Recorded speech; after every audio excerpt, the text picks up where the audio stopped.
The road went dead 30 miles back, but my headlights kept cutting through the fog like they didn't care. That was the first thing that felt wrong. No cars, no signals, no sound of engines, just my tires rolling over cracked asphalt that looked older than it should have been, like the road had been forgotten, not just abandoned. Then I saw the town sign. Bent metal, half eaten by rust, letters barely holding together. RAV Bureau OK, Industrial Zone. Below it, someone had spray painted something new. Turn back while it's still dark. I didn't stop. Not because I was brave. Because I was tired.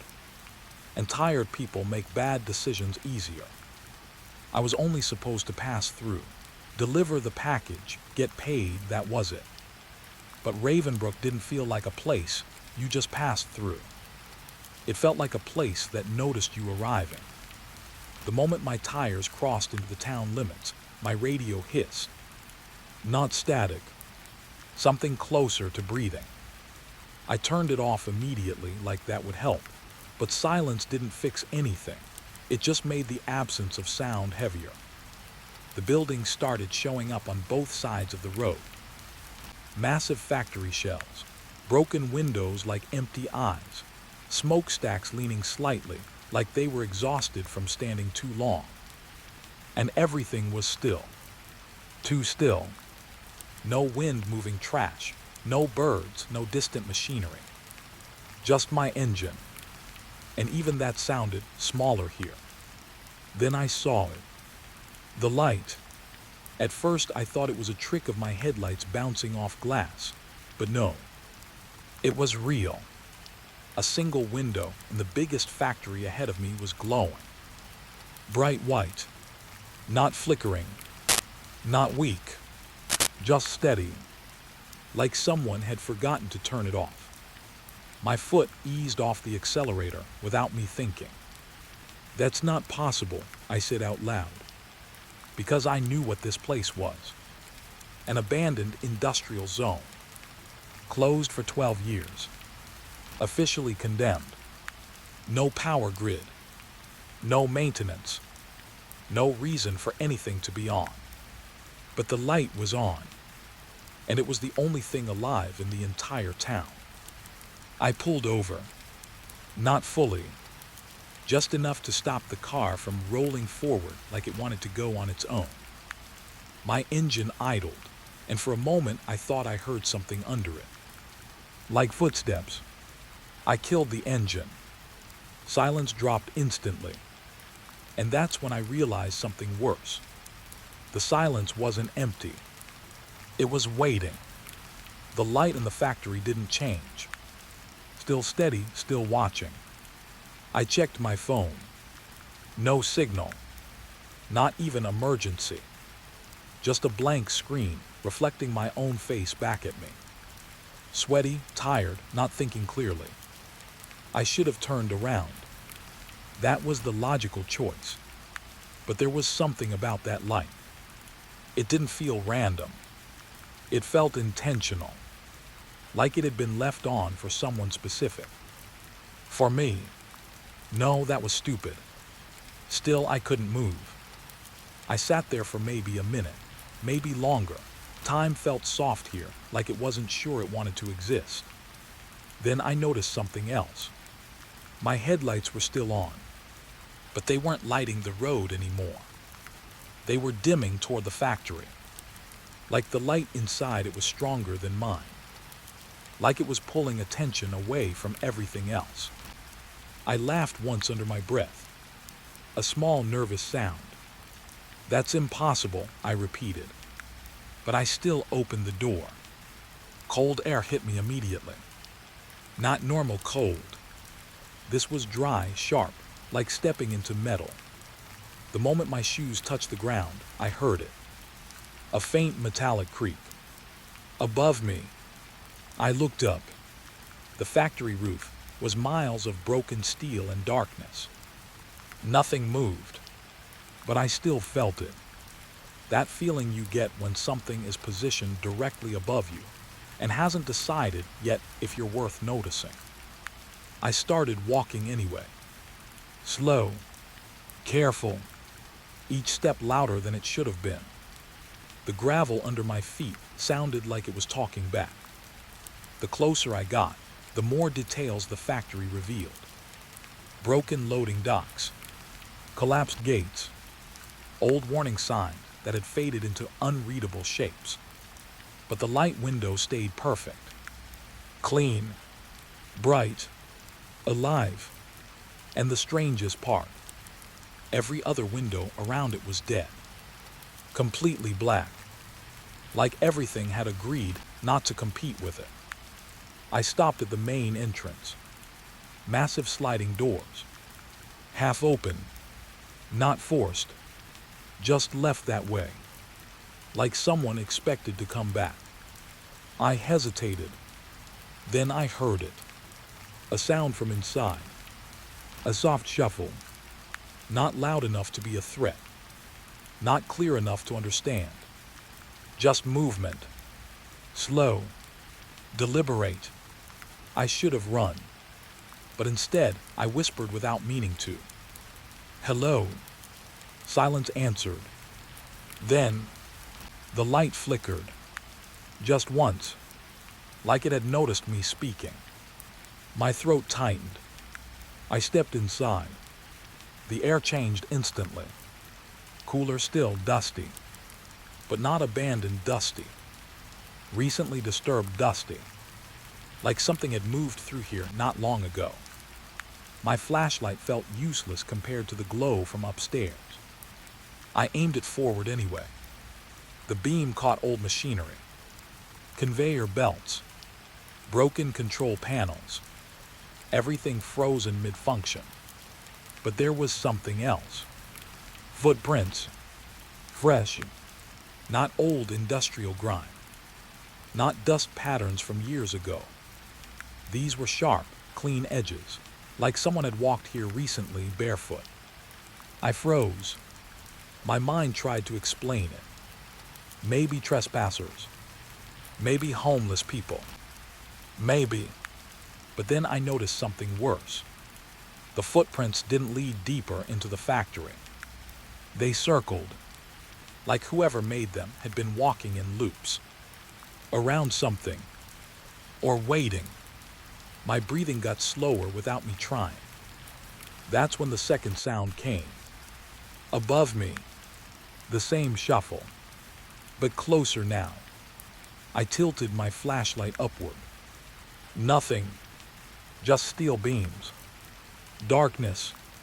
And that single glowing window far above the central floor. Still on. Still steady. Still wrong. I started walking again, because standing still felt worse.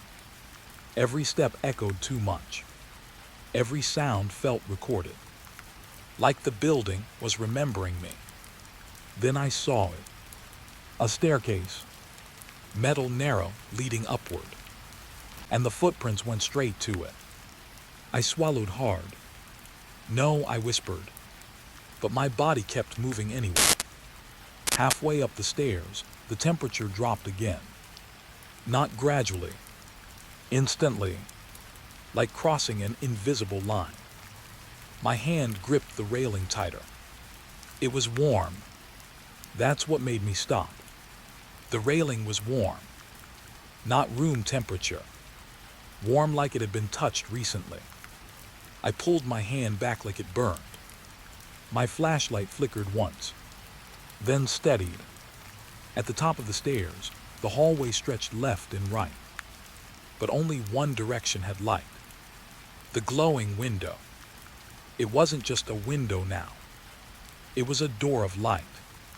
Soft pulsing slightly. Like a heartbeat pretending to be electricity. I walked toward it. Each step quieter than the last. The closer I got, the more I realized something that didn't make sense. The light wasn't coming from a bulb. There was no fixture. No wiring. No source I could see. It was just there. Floating behind the glass. Waiting. My reflection appeared faintly in the window. But something was off. It didn't move exactly when I moved. It lagged, half a second behind. I stopped breathing. The reflection smiled. I didn't. My body locked in place. The room behind the glass was empty. No furniture. No machines. Just a single chair in the center, facing away from me. And on that chair, something sat. Still, not moving, but I couldn't see its face because the light bent around it, like it didn't want to be seen directly. Then slowly the chair creaked. It turned a few degrees. Not fully, just enough, as if acknowledging I was there. And in that moment, the light in the entire factory brightened. Just slightly, like it was happy I had finally arrived. My reflection in the glass stopped lagging and started matching me perfectly again. Too perfectly. And from behind the window, a whisper, not through sound, but through understanding, like the building itself was thinking into my mind. You're late. And the worst part, it didn't feel like a threat. It felt like recognition. The first voice came from a radio that wasn't even plugged in. It was sitting on a kitchen counter, covered in dust so thick it looked like gray skin. And it was talking. Don't open the east gate again. I told you don't. Then static swallowed the rest. I stood in the doorway without moving. My flashlight beam shook slightly in my hand, not because I was scared at first, but because my brain refused to accept what I just heard. Unplugged things don't speak. That's not how reality works. At least, not the reality I knew before Ravenbrook. The kitchen around me was frozen in time, a plate still on the table, a cup tipped on its side like someone had left mid-sip, a chair pulled out too far, scraping marks still visible in the dust, like someone stood up in a hurry, like they were interrupted. The radio crackled again, this time softer, closer. You hear it too, right? I took one step back without thinking. My heel hit the wooden floorboard. It creaked. The radio stopped instantly, like it had heard me. Silence filled the room again, but it didn't feel empty. It felt aware. I should have left that house, but instead I moved deeper inside. That's the part I still don't understand about myself. Why I always go deeper. The hallway was narrow, wallpaper peeling like old skin. Every picture frame on the wall faced slightly crooked, as if someone had adjusted them in a hurry or in panic. Halfway down the hall, I noticed another radio. This one in the living room. It was larger, old model, metal knobs, the kind my grandfather used to have. It wasn't playing. It was whispering. Not loudly, just enough to make my skin tighten. He's inside the third row.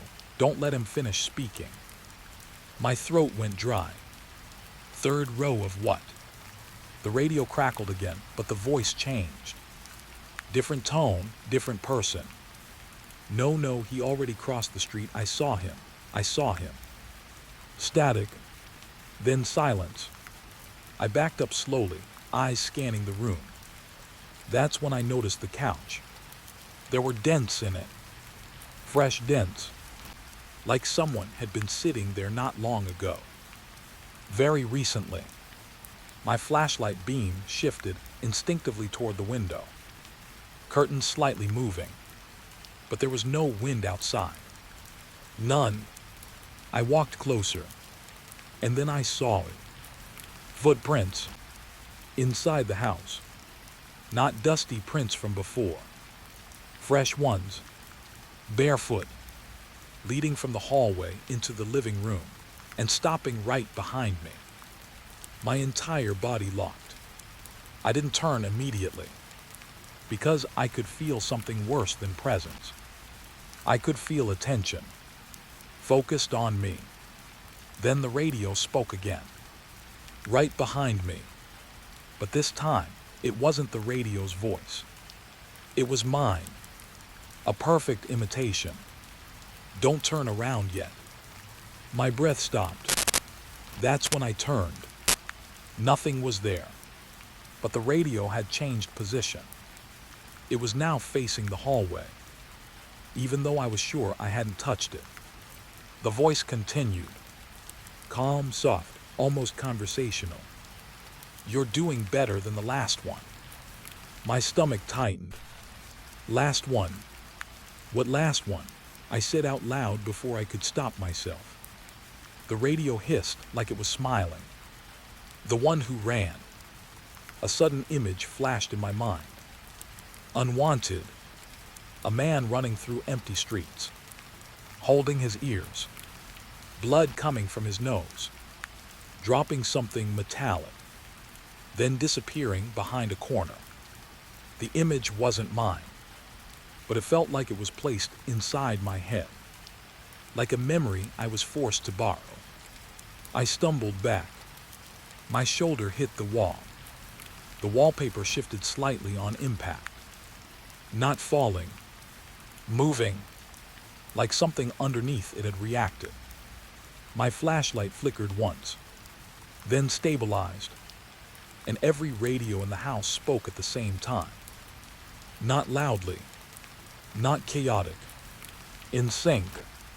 He's awake now. I left. Fast. Too fast. The door slammed behind me without me touching it. Outside, Ravenbrook Street stretched in both directions. Long, empty, too symmetrical, like someone had drawn it carefully instead of building it. And the silence outside was worse than inside, because now I knew the silence wasn't empty. It was listening. I started walking, not sure where, just away from the house. But after a few steps, I noticed something that made my skin go cold. Every house I passed had a radio inside. Every single window. Dim silhouettes of old radios sitting in kitchens, living rooms, bedrooms. And every one of them was on. Not loud, just whispering, like the entire town was speaking under its breath. I stopped in the middle of the street, and the radio stopped too. All at once, complete silence. That's when I understood something I didn't want to understand. They weren't random. They were waiting for me to move. I slowly lifted my foot, and as soon as I did, they started again. He stopped again. Don't lose sight. He's learning the pattern. My pulse jumped. Pattern. They were tracking my movement, not just hearing me, responding. I forced myself to keep walking. Step by step, the radios adjusted instantly. Every movement I made triggered them like a nervous system. Left foot, right arrow, whisper increases. Right foot, right arrow, different voice responds. Stop, right arrow, silence. It wasn't noise anymore. It was communication, and I was part of it. I looked down the street. That's when I saw something new. A building with no broken windows.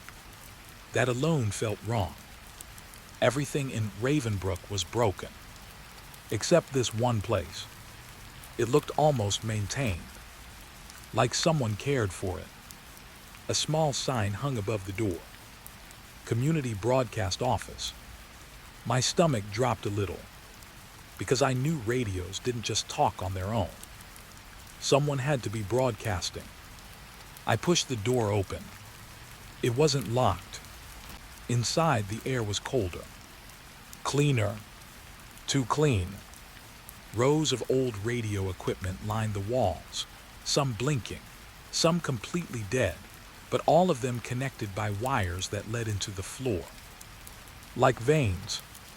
And at the center of the room, a desk with a microphone, still on, red light glowing.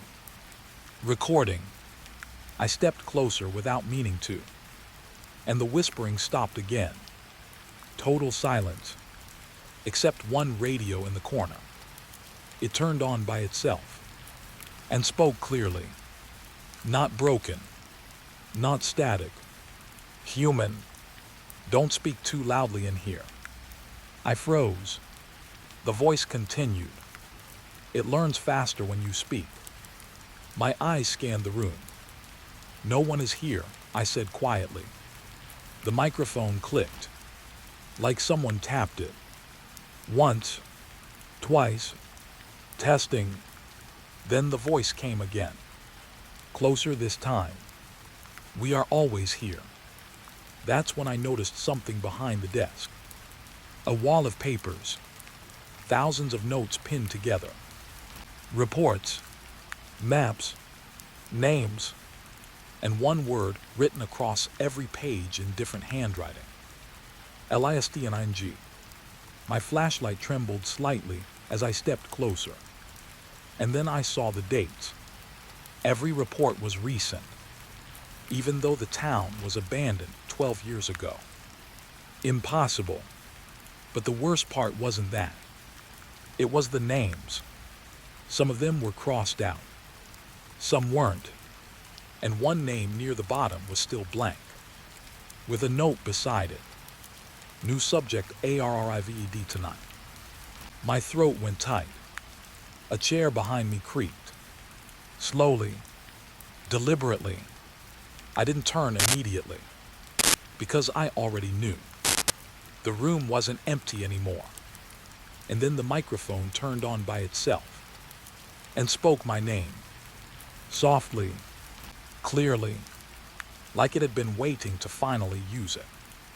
And somewhere far outside, every radio in Ravenbrook whispered at once, "He's here now." The room went silent the moment my name came out of the microphone. Not just quiet. It felt like the building itself had stopped breathing. I stood there staring at the desk, waiting for the next sound that would explain what I just heard. My name, spoken clearly, like someone sitting right behind me had whispered it into the mic. But there was no one. Only the red recording light. Still on. Still watching. My throat felt tight. I didn't step back. I didn't step forward either. It was like my body forgot which direction meant safety. Then the microphone clicked again. Once, soft, like a patient knock. And a voice followed. Not loud. Not aggressive. Just certain. "You're looking in the wrong place." My fingers tightened around my flashlight. I forced myself to speak. "Who is this?" A pause.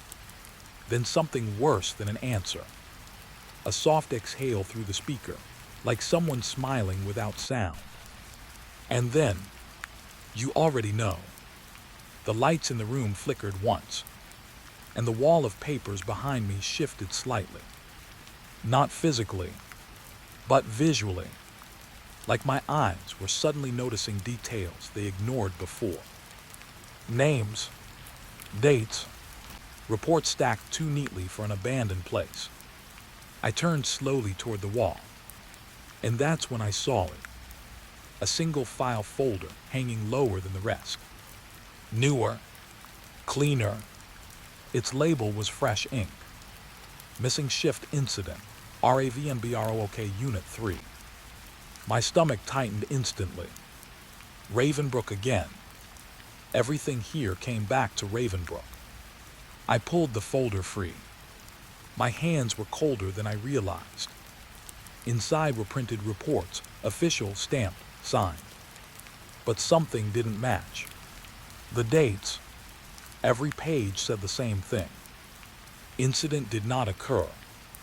I blinked. Read it again. Still there. Line after line. Same phrase. Same conclusion. No shift scheduled. No workers present. No incident recorded.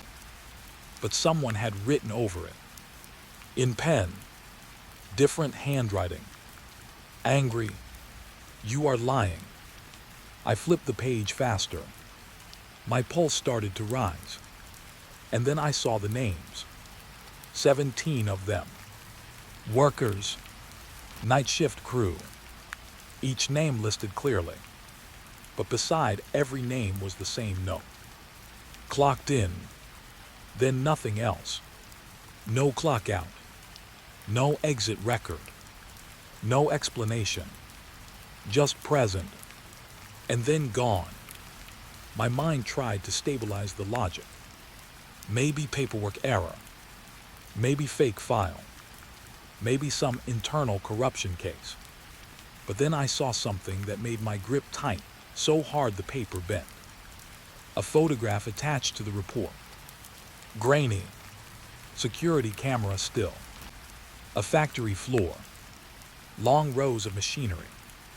And 17 people standing in formation. All wearing the same uniforms. All looking towards something outside the frame. Not at the camera. Not at each other. At something just beyond the edge. Something not visible. I leaned closer without thinking. And that's when I noticed it. Every single worker had the same expression. Not fear. Not confusion. Something worse. Recognition. Like they were watching something they were supposed to remember. A sound came through the microphone again behind me. Soft. Calm. You see them now. I didn't turn. My eyes stayed locked on the photo. Because something was wrong with it. Something subtle. Something my brain didn't want to accept. The photo wasn't old. The timestamp in the corner said 03:14 a.m. today. My breath stopped. That wasn't possible. This incident was supposed to be years old. My eyes scanned the report again. Different page. Different section. And there it was. A single handwritten line at the bottom. They are still working. The room felt smaller. The air felt heavier. And somewhere deep in the building, I heard something faint. Metal. Dragging. Slow. Like something heavy was being pulled across concrete. I stepped back instinctively. The microphone hissed. You should listen more carefully. My voice came out before I could stop it. To what? A pause. Longer this time. Like the answer needed time to choose itself. Then, into the night they forgot to leave. My flashlight flickered again. And for a split second, the room wasn't the same. The walls looked cleaner. Newer. Less abandoned. Like I wasn't standing in a forgotten broadcast office anymore. But inside something still functioning. Still active. Still used. I blinked hard. And it snapped back. Dust, rust, decay. But now I couldn't trust what I was seeing. The papers on the wall rustled again. No wind. Just movement. Like something behind them was breathing. Then I saw another folder. Lower down. Hidden slightly. Label faded. Worker shift log night 17. My hands hesitated before opening it. Something inside me didn't want me to. But I did anyway. Inside were timesheets. Clock-in records. Security logs. Everything normal at first glance. Then I noticed the pattern. Every worker clocked in at exactly 11:59 p.m. Every single one. Same minute. Same second. No variation. That wasn't human behavior. That was synchronization. Like they were programmed. Or guided. Or placed. I flipped to the next page. And the entry stopped mid-shift. No clock-out times. No exit logs. Just silence in data form. But at the bottom of the page, there was a handwritten sentence again. This one different. This one shakier. We heard the town speaking through the walls. My throat tightened. The radios, the whispers, the voices from the streets. It wasn't random. It was connected. All of it. The microphone behind me clicked again. This time closer. Like the voice had stepped forward in the room without moving its body. They started hearing it first. My heart beat harder. Who are they? I asked. No answer. Instead, the wall of papers shifted again. This time more violently. Like something behind it pushed forward and stopped itself. A single page slipped out and fell to the floor. I looked down. It was a map. Ravenbrook Industrial Zone layout. But something was drawn over it. Red circles. 17 of them. All connected. All pointing inward. To one location. The factory I had just left. My chest tightened. The missing workers weren't random. They weren't spread out. They were all linked to one point. The glowing factory. The one with the light. My stomach dropped as the realization formed slowly. That light wasn't just active. It was central. The microphone crackled again. And the voice sounded closer than before. You're standing where they stood. I froze. Not because of fear. Because of certainty forming in my mind. Slowly. Uncomfortably. What happened to them? I whispered. The silence that followed felt intentional. Then, a soft sound behind me. Footsteps. Slow. Measured. Not rushing. Not hiding. I turned instantly. The room was empty, but the chair at the desk had shifted slightly, facing me now, like it had turned while I wasn't looking. The microphone light stayed red, still recording, still active, and then the voice returned, quiet, almost gentle. They didn't disappear. A pause, long enough to feel like time itself hesitated. They continued. My mind tried to reject it immediately. That doesn't make sense, I said. The microphone answered instantly. It doesn't have to. The lights flickered again. And for a brief second, just one, I heard something under the building. Not voices, not whispers, but machinery, still running, deep underground, consistent, rhythmic, like work never stopped. My flashlight shook slightly as I lowered it. And then I saw something I shouldn't have seen. The floor near the desk. A faint outline. Footprints. Fresh. Facing inward. Not mine. Not leaving. Entering. All of them pointing toward the microphone. As if something had been walking in here repeatedly. Circling. Listening. Waiting. And then the voice spoke one last time. Right into the silence. We never lost the shift. A pause. We just lost the workers who noticed. The red light on the microphone blinked once, then stayed steady. And somewhere deep inside Ravenbrook, the machinery kept working. Like nothing had ever stopped. The screen wasn't supposed to be working. That was the first thing I noticed when I stepped into the security room. It was already glowing. Not flickering.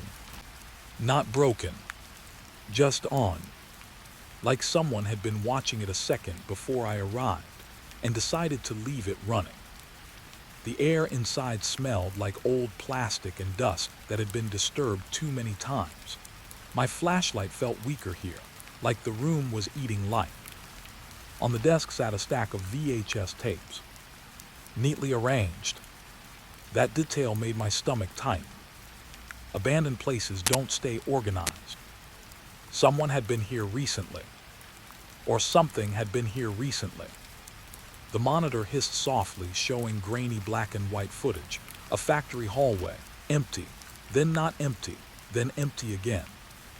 I didn't touch anything at first. I just watched, because something about the footage didn't feel like surveillance. It felt like memory, recorded too clearly for something this old. A label was taped to the monitor. Shift record, Unit 3, Night 17. My breath slowed without permission. Night 17. That number again. It kept coming back like it didn't want me to forget it. I picked up the first tape. The handwriting on it was fresh. Too fresh. 11:59 p.m. entry. My fingers hesitated. Then I slid it into the player. The screen flickered once. Then the footage started. A hallway. Factory lights humming. Workers walking in. Normal pace. Normal behavior. Nothing wrong. At first, I leaned closer without thinking. There were people in uniform, 17 of them. I recognized them instantly from the photos in the broadcast office. Same group. Same shift. They looked tired but calm.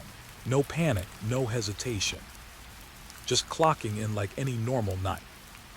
One by one, they passed the camera, and then something strange happened.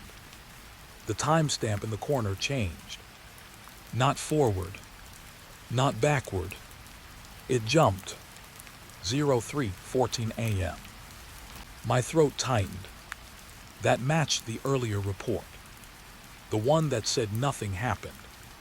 But here they were, alive, working, moving. I whispered without meaning to. This is after they disappeared. The tape hissed. The footage shifted. Now the workers were deeper, inside the factory. Machines running. Conveyor belts moving. Everything functioning like a normal shift. But something felt off in their movements. Not wrong enough to notice immediately. Just slightly delayed.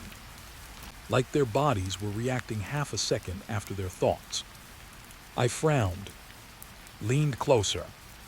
Then I saw it. One worker stopped walking. Mid-step. Everyone else kept going. But he stayed still. Head slightly tilted. Like he was listening to something no one else could hear. Then slowly, he turned toward the camera and smiled. That wasn't in the report. My pulse jumped. The screen flickered. The timestamp jumped again. 06:44 a.m. Too early for a night shift to still be running. But they were still there. Still working. Still moving. Except now the factory looked different. Lights dimmer. Shadows longer. Machines louder. Like something had been added to the space without changing its structure. The workers looked thinner. Not physically, but emotionally. Like something inside them had started fatting. I felt my grip tighten on the table. Then a sound came from the tape.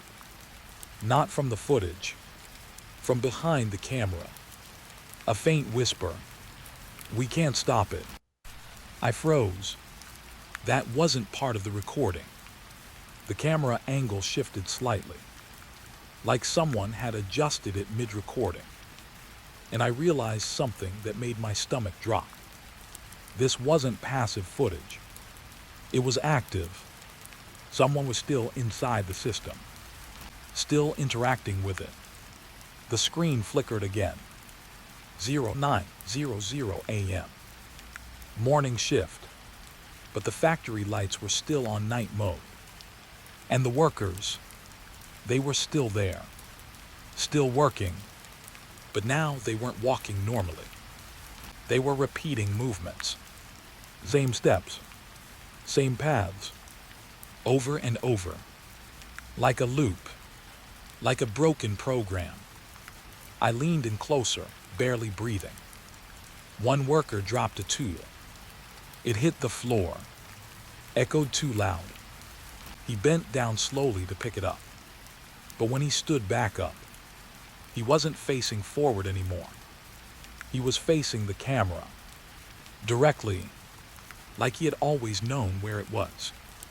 My chest tightened. Then every worker in the frame stopped. At the exact same time. No delay. No variation.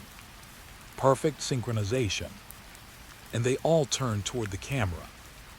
In unison. That shouldn't be possible. Humans don't move like that. The screen flickered violently. The timestamp jumped again. 12:00 p.m. The factory was now empty. Completely empty. But the machines were still running.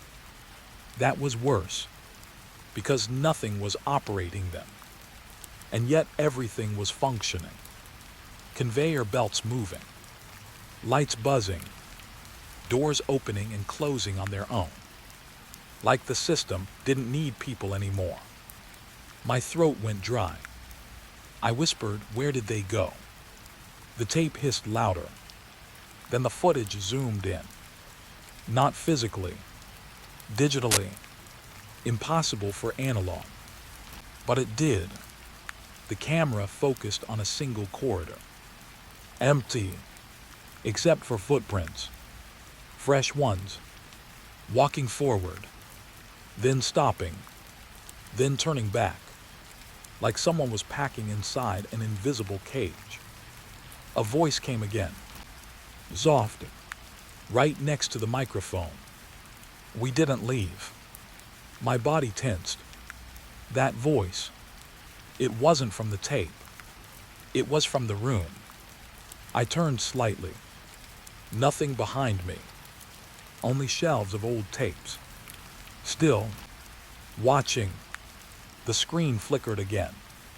And now the footage showed something new. A control room. This one different from the one I was standing in. Cleaner. Operational. And inside it, a man, sitting at a desk, watching monitors. My stomach dropped instantly, because the man looked exactly like me. Same jacket, same posture, same tired expression. But I wasn't in the footage. Not physically. So who was he? The camera zoomed closer. The man looked up, directly into the lens, and smiled. Not friendly, not cruel, just aware. Then he spoke, but the audio didn't come from the tape. It came from the monitor speakers. "You're early."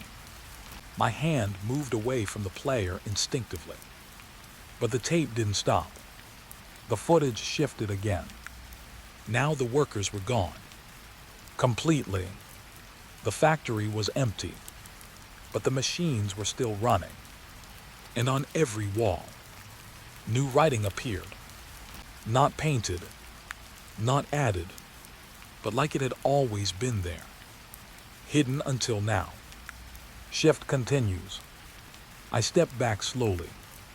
My heel hit something on the floor. A second tape. I hadn't seen it before. This one wasn't labeled. Just scratched. Deep marks like someone tried to erase the name. I picked it up. My fingers shook slightly as I inserted it. The screen went black.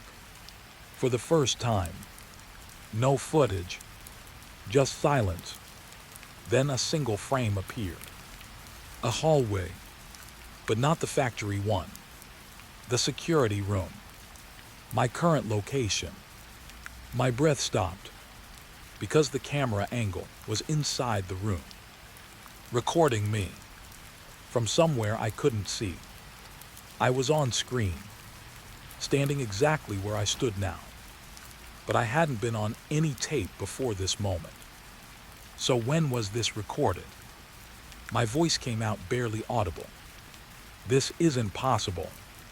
The screen flickered. and the timestamp appeared. No time. My stomach tightened. That wasn't a real timestamp. It didn't make sense. Then the image changed again. Now I was sitting at the desk, watching myself stand, looping, watching, recording. The screen zoomed in slowly on my face. My reflection on the monitor wasn't matching my movement. It was slightly off, delayed, then ahead, like it knew what I was going to do before I did it. A whisper filled the room again, this time behind both me and the screen. "You're part of the shift now." I stepped back fast. The chair behind me creaked. I didn't sit in it, but something shifted the moment I moved. Like the room adjusted itself. The monitor flickered one last time, and every tape in the stack started playing static at once. Not sound, not chaos, just synchronized white noise, perfectly aligned, like a signal waking up. And in that static, I heard voices, 17 of them, calm, repetitive, still working, still present. And then one final line cut through everything. "Soft, clear, too close. You will understand your station soon." The screen went black, but the room didn't feel empty anymore. And somewhere deep inside the static, something started counting again. From the beginning, the moment I looked back at Ravenbrook on the map, the ink shifted. Not smudged, shifted, like the paper itself was adjusting to my attention. And that's when I knew I shouldn't have come back. But it was already too late. The town was waiting again, this time for witnesses. The car doors closed behind me with a sound that felt louder than it should have been. My partner didn't say anything at first, neither did I. We just stood there at the edge of the industrial zone. Same rusted sign, same broken letters, but something about it felt different now. Like it wasn't abandoned anymore. Like it had been holding its breath until we arrived. My partner finally spoke, low voice. "Place looks dead." I didn't answer, because I could hear something faint under the silence. A rhythm, not wind, not machines. Something more structured, like listening. We crossed the boundary line on foot, and the first thing that changed wasn't what we saw. It was what we felt. The air got heavier, not physically, mentally, like pressure behind the eyes. My footsteps sounded softer the moment I stepped into Ravenbrook, like the ground was trying not to acknowledge me. That was the first warning I ignored. We moved down the main road. Same empty buildings, same hollow windows. But now I noticed something I hadn't seen before. Every window had reflections, not of us, but of movement, inside the glass, like something was replaying us from a different angle. My partner stopped suddenly. "Do you see that?" I followed his gaze. A factory window, bright, alive, not flickering, steady, the same one I had seen before, the same impossible light. But now it wasn't just on. It was reacting, because as soon as we looked at it, it brightened, just slightly. My stomach tightened. "That wasn't there in the reports," I muttered. My partner frowned. "What reports?" I didn't answer, because I suddenly remembered something worse. Everything I had read before wasn't just history. It was observation. And we were now inside the observation. We kept walking, and that's when I noticed the first anomaly. The radios. Every abandoned house we passed had them. And they were all on. No power lines. No generators, just sound, soft whispering, not random, structured, like conversations continuing mid-sentence. I slowed down. The radio in the nearest house crackled. They're outside again. My partner stopped instantly. What did it say? I didn't respond, because another radio answered from a different house. Don't let them look too long. Then another. They already noticed. My breathing tightened. My partner raised his flashlight slightly. Is this some kind of setup? But even as he said it, his voice lowered. Because the radios weren't just speaking. They were tracking. Every time we moved our heads, different radios responded. Left side, one voice. Right side, another. Stop, silence. It wasn't noise. It was coordination. I whispered, they're reacting to us. My partner gave a nervous laugh. That's impossible. But even he didn't sound convinced anymore. We continued toward the central factory. The glowing one. The one I had seen in every file. And the closer we got, the more wrong everything felt. Because the buildings weren't just abandoned. They were attentive. I noticed a window with curtains slightly open. And for half a second, I thought I saw movement inside. But when I focused, it stopped, like it knew I was looking. My partner noticed my hesitation. What is it? I shook my head. Nothing. But the moment I said it, a radio nearby whispered. He lied. We both froze. The silence that followed wasn't empty. It was listening to our reaction. My partner stepped closer to me. Okay, that's not normal. I nodded slowly. No, it's not. We reached the intersection near the factory gate. That's when everything stopped. All radios, all movement, all sound. Instant silence. Not gradual, not natural. Like someone hit a pause button on the entire town. My partner looked around. This feels wrong. I swallowed hard. Don't look too long at anything. He frowned. Why? I didn't answer fast enough. And that delay was enough. Because the radio started again. All at once. But now they weren't whispers. They were speaking in full sentences. Not random. Not broken. Clear. Directed. They're at the gate. Both of them. Observing properly now. My partner backed up slightly. Who's speaking?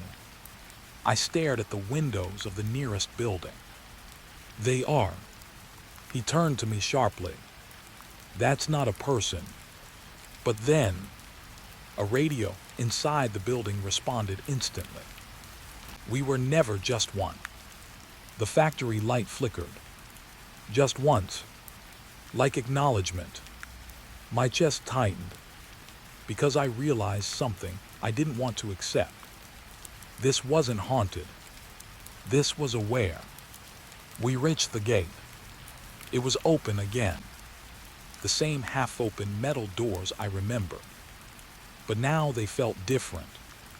Like an invitation. My partner pointed his flashlight inside. Dust-filled corridors. Broken machinery. And the same impossible light glowing deeper inside. But something new had changed. There were footsteps. Fresh ones. Leading inward. My partner stepped closer. Someone been here. I shook my head slowly. No, not someone. He looked at me. What does that mean? Before I could answer, a radio behind us spoke softly. It means you're expected. We both turned instantly. Nothing there. But the radios on the street had shifted position slightly. Not physically moving, but their sound direction had changed. all focused inward, toward us. We entered the factory. The air inside was colder. Still, too still. My flashlight beam moved across the floor, and I saw something that made my stomach drop. Footprints. Not old, not faded, fresh, but strange, because they didn't come in randomly. They formed patterns, circles, repetitions, like someone had been walking the same path over and over. My partner whispered, "This place is active." I nodded slowly. Yeah, but I didn't tell him the worst part. The footprints weren't leading deeper. They were leading back toward us, like something had been waiting for us to follow. The deeper we moved into the factory, the louder the radios became outside. Even though we were inside, they were still reaching us. Through walls, through metal, through distance. They are inside now. Watch carefully. Don't scare them yet. My partner stopped walking. Did you hear that last part? I nodded. Yes. He swallowed. What does yet mean? Before I could answer, the factory lights flickered, and the glowing window above us brightened. Not randomly, not weakly, directly in response to us. My flashlight trembled slightly, and then a sound came from above.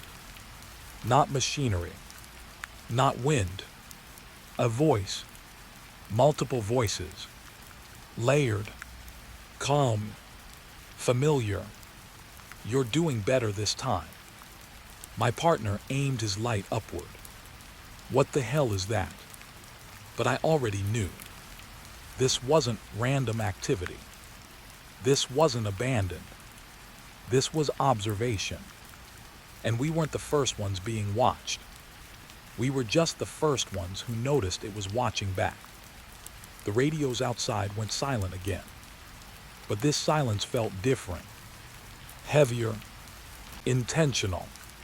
And then one final whisper slipped through everything. Soft, clear, right behind us. Now it knows you're aware. My partner turned instantly, but there was nothing there. Only the factory. Still, waiting, and somewhere deep inside the glowing structure above us, something moved closer to the glass. The train horn didn't exist on any official record, but I heard it anyway. Long, low, dragging through the empty night like something breathing through metal. And the strange part was, there was no train line here anymore. I stood on the edge of Black Hollow Railway, holding my recorder in one hand, flashlight in the other. The wind was cold, but it didn't move anything around me. Even the grass looked too still, like it had been warned not to react. My phone showed no signal. Not weak, not searching, nothing. Just a blank screen reflecting my face back at me. I lowered it slowly. That's when I heard it again. The horn, closer this time. But the tracks in front of me were broken. Rust eating through steel, wooden sleepers rotting into the ground, weeds growing in thick patches where trains should never be able to pass. Still, the sound kept coming. I checked my notes one more time. Black Hollow Railway officially shut down 18 years ago. No scheduled routes, no maintenance, no recorded traffic. But that wasn't why I was here. I was here because of the witnesses. People who shouldn't agree on something impossible. Midnight train passes every night, they said. Always on time. And it never stops. I didn't believe them at first. Journalists don't. But then I saw the video. A blurry phone recording. Empty tracks. Dark town. And then, light, moving through fog. No station announcement. No braking. Just passing. like it had no intention of stopping for anything in this world. The horn echoed again, this time so close my chest tightened. I stepped forward without thinking, then stopped, because I realized something that made my stomach drop.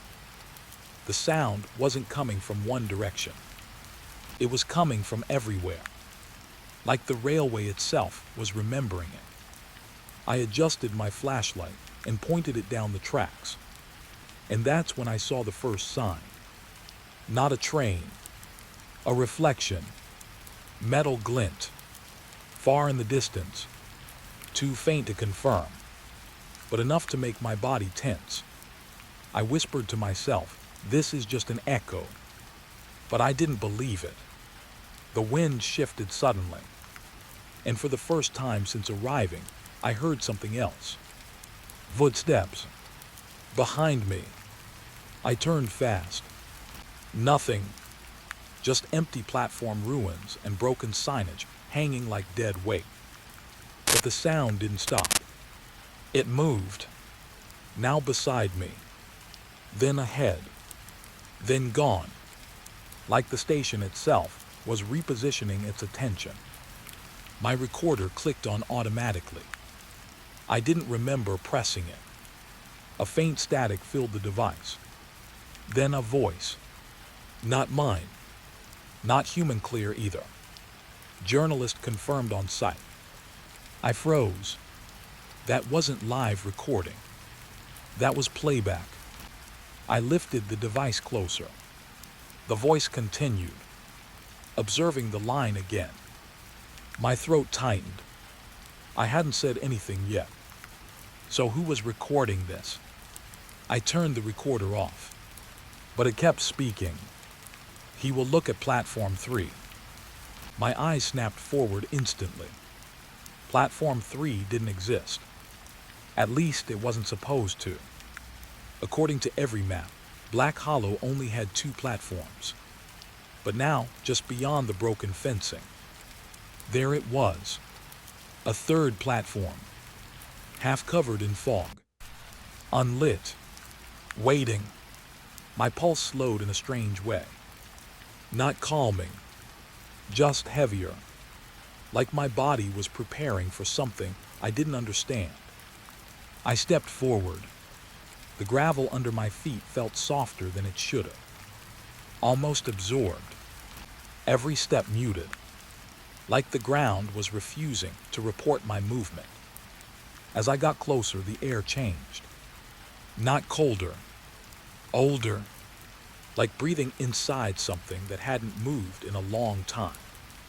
The platform sign came into view.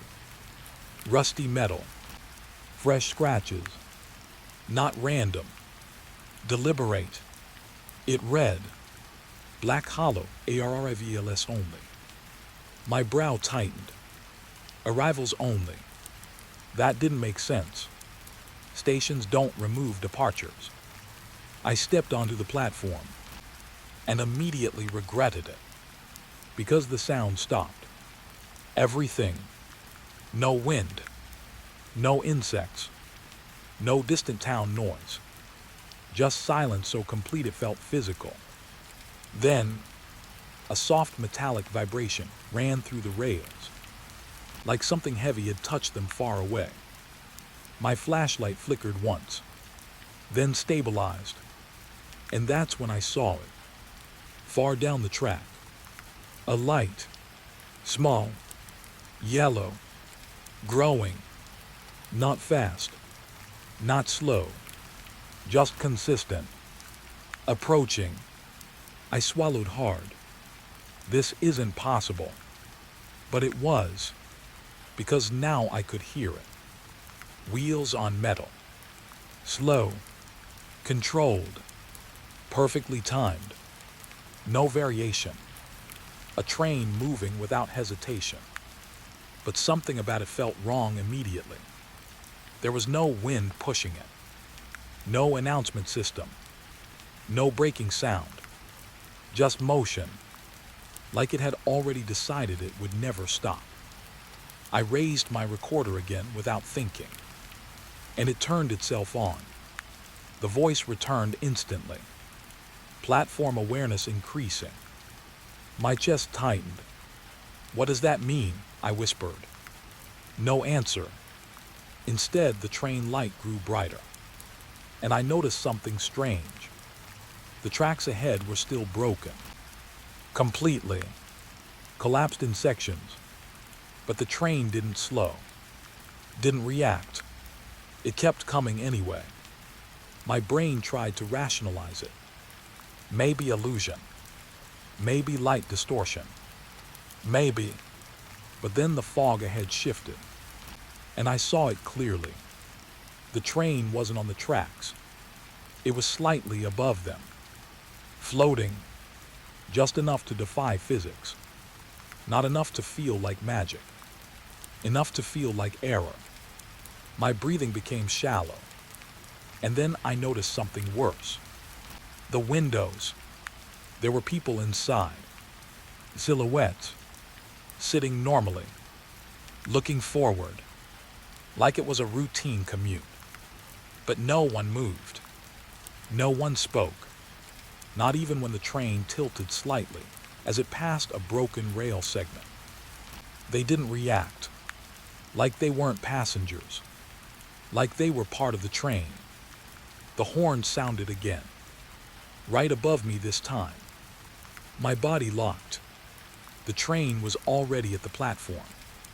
It hadn't slowed. It hadn't stopped. It was just passing through the space where I stood. Except, it wasn't passing through. It was aligning. Exactly. Perfectly. Like the platform had adjusted itself to match the train instead of the other way around. A window slid past me, and I saw my reflection inside it. Except it wasn't my reflection. It was me, sitting inside, looking out, calm, waiting. My recorder screamed static. Then the voice spoke one last time. Soft, close, right inside my head now. "You are scheduled." My heart dropped instantly. I stepped back.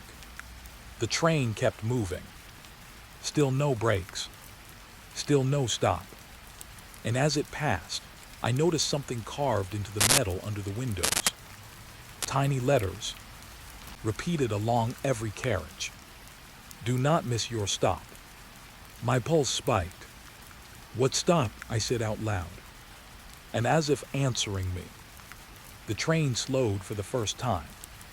Not at a station, not at a platform, but directly in front of me. The doors didn't open.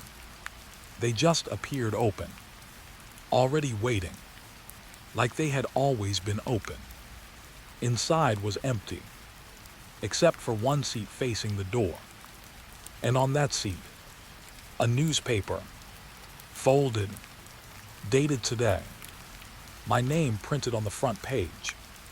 I stepped forward instinctively, then stopped, because behind the newspaper, something was breathing. Slow, controlled, patient.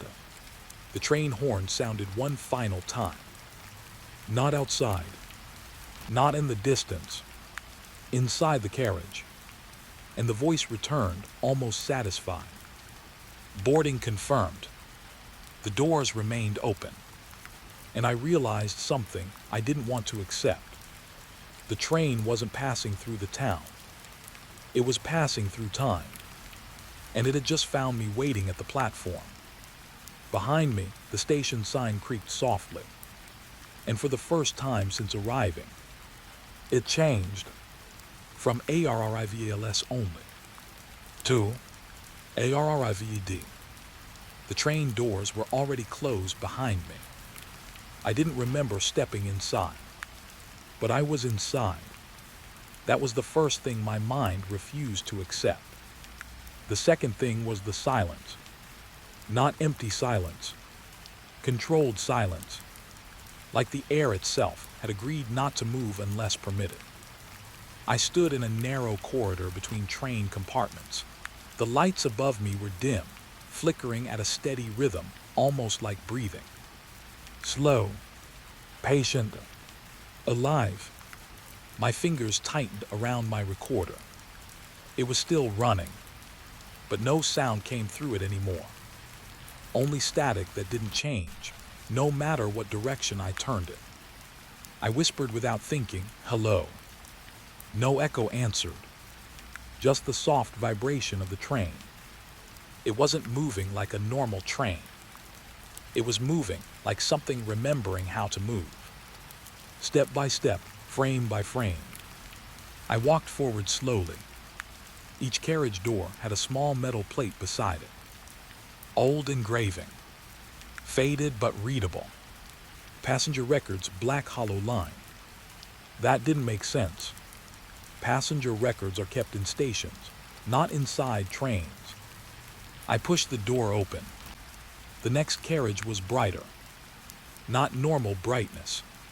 Cleaner. Like the space had been reset.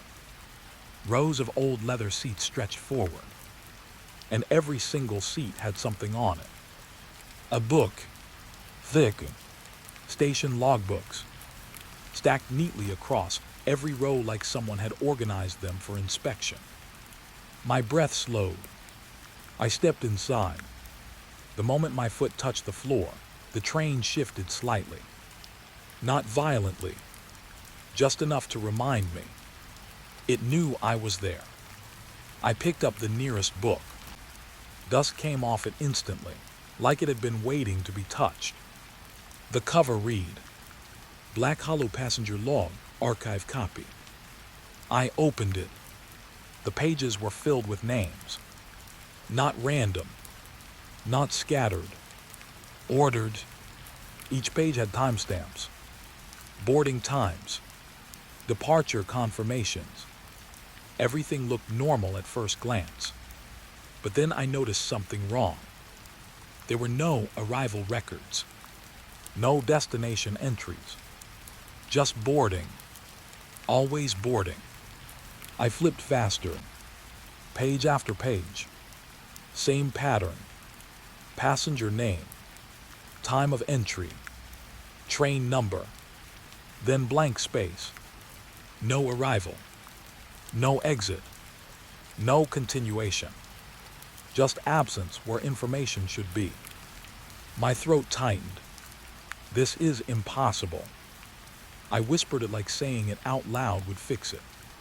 But the train didn't care. It hummed slightly louder in response, like it had heard me. I turned another page and froze because one of the names matched mine. My full name, written clearly, ink darker than the rest, fresh, like it had been added recently. My fingers stopped moving. My heartbeat didn't. I read the line again. Same result. Passenger recorded. Boarding time 12:03 a.m. Status in transit. My breath got stuck. "I never boarded this train," I said quietly. The book didn't respond, but something else did. A soft voice came through the carriage speakers. Calm, professional, neutral, correction acknowledged. I stepped back instantly. "What?" The speaker crackled. "Passenger uncertainty detected." My chest tightened. I looked around the carriage. No cameras, no visible systems, just books, seats, and silence that wasn't silent anymore. I turned toward the next logbook, hands slightly shaking now. I opened it. This one had a different section. Notes, handwritten comments beside entries. Some were normal. Boarded at 00:11, proceeded to next carriage. But others were wrong. Boarded, did not proceed further. Seen inside train, not found in station records. Entered carriage 2, no exit recorded, train arrived without them. My stomach tightened more with every line.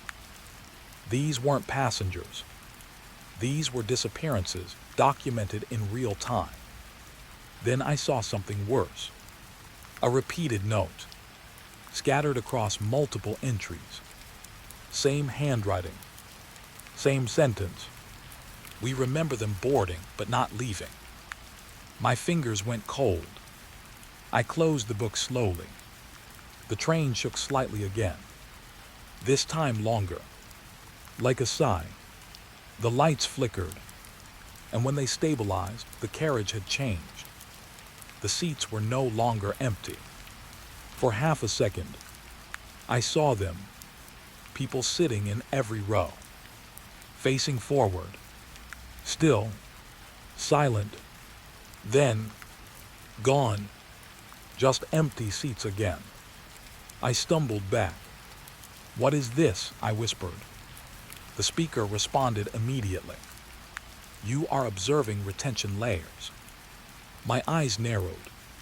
Retention layers. A pause. Then, unresolved passengers remain in transit state. I shook my head. That's not a thing. But even as I said it, I felt something shift behind me. Not sound. Not movement. Attention. I turned slowly. The aisle behind me looked longer than before. That shouldn't be possible. Carriages don't stretch. But this one did. Just slightly. Enough to feel wrong. I walked forward anyway, because stopping felt worse. Every step deeper into the carriage made the air heavier, and the books started changing. I stopped and picked up another logbook, opened it, and saw something new. My name wasn't the only one now. There were others, new entries appearing as I watched, ink forming on its own, like the train was writing in real time. Passenger observing system. Passenger becoming aware. Passenger non-compliant state detected. My breathing became shallow. I looked up and saw something I shouldn't have. Reflections in the window. Not mine. Not distorted. Different people standing behind me. But when I turned, nothing was there. Just seats. Still empty. Still waiting. The speaker crackled again. Awareness increases instability. My voice came out quieter. What happens to unstable passengers? A pause. Longer this time. Then, they remain in transit longer. My chest tightened. That doesn't answer my question. The lights flickered again, and this time they stayed dimmer, like the train was conserving something, or preparing something. The carriage door at the far end opened by itself. Slow, metal grinding softly. A new section revealed. Another carriage, but this one looked different. No seats, just shelves, and more logbooks. But these weren't stacked neatly. They were scattered, some open, some torn, some burned at the edges. I stepped closer carefully, and immediately noticed the difference. These books didn't record boarding. They recorded something else. Final observation logs. My throat tightened instantly. I picked one up, opened it, and the first line made my stomach drop. Passenger remained visible after arrival point was erased. I flipped the page faster. Another entry. Train did not stop, but passenger stepped off anyway. I froze. That didn't make sense. You can't step off a moving train that doesn't stop. But the next line made it worse. Passenger still seen at station. Station no longer exists. My hands trembled slightly. The train shook again. Longer this time. More deliberate. Like it was reacting to my reading. I stepped back slowly. "What is this place?" I whispered. The speaker answered immediately. Memory transport system. My brow tightened. That's not a real thing. Correction, it said. It is now. A sudden sound echoed through the train. Not mechanical. Not electrical. Footsteps. Behind me. I turned instantly. Empty aisle. But the books on the shelves had shifted. Slightly closer together. Like something had moved through them. Without touching them. The train horn sounded again. Not outside. Inside. Right above me. My heartbeat spiked. And then, the speaker spoke one final line. Calm. Clear. Uncomfortably close. You are now recorded in Section B. I stepped back without thinking. The logbook in my hand opened itself. Pages flipping rapidly. Stopping on a fresh entry. Written in real time. Passenger Kashif. My blood ran cold. The ink was still forming beneath the name. And somewhere deep in the train, another carriage door unlocked. The confession started before I even asked the question. He was already waiting for it. Sitting in the corner of the signal hut like he had been part of the wall for years, not a man. The lantern beside him flickered without wind, and the old railway maps behind him looked stained with something darker than dust. Not decay. Memory. His hands didn't stop shaking, not dramatically, just enough to notice, like his body had forgotten what stillness felt like. I knew you'd come, he said quietly. My grip tightened on the recorder. I didn't tell anyone I was coming. He gave a slow, tired nod. That's what they always say. A silence stretched between us, not awkward, heavy, like the room was filling with something unseen. I looked at his uniform. Old railway badge. Faded letters. Black Hollow Signal Unit. That name again. Everything kept pulling back to the same place. Black Hollow wasn't just a station anymore. It felt like a system. A loop that didn't end. The man coughed once, dry, sharp, like his chest was scraping itself from the inside. You're here about the train, he said. I didn't answer, because it wasn't a question. It was confirmation. He smiled slightly. Good, then I don't have to explain the beginning. I stepped closer. What happened here? He looked at the window behind me instead of my face. Depends who you ask. Outside, the tracks stretched into darkness. No lights, no movement, just endless rails disappearing into fog that didn't behave like weather.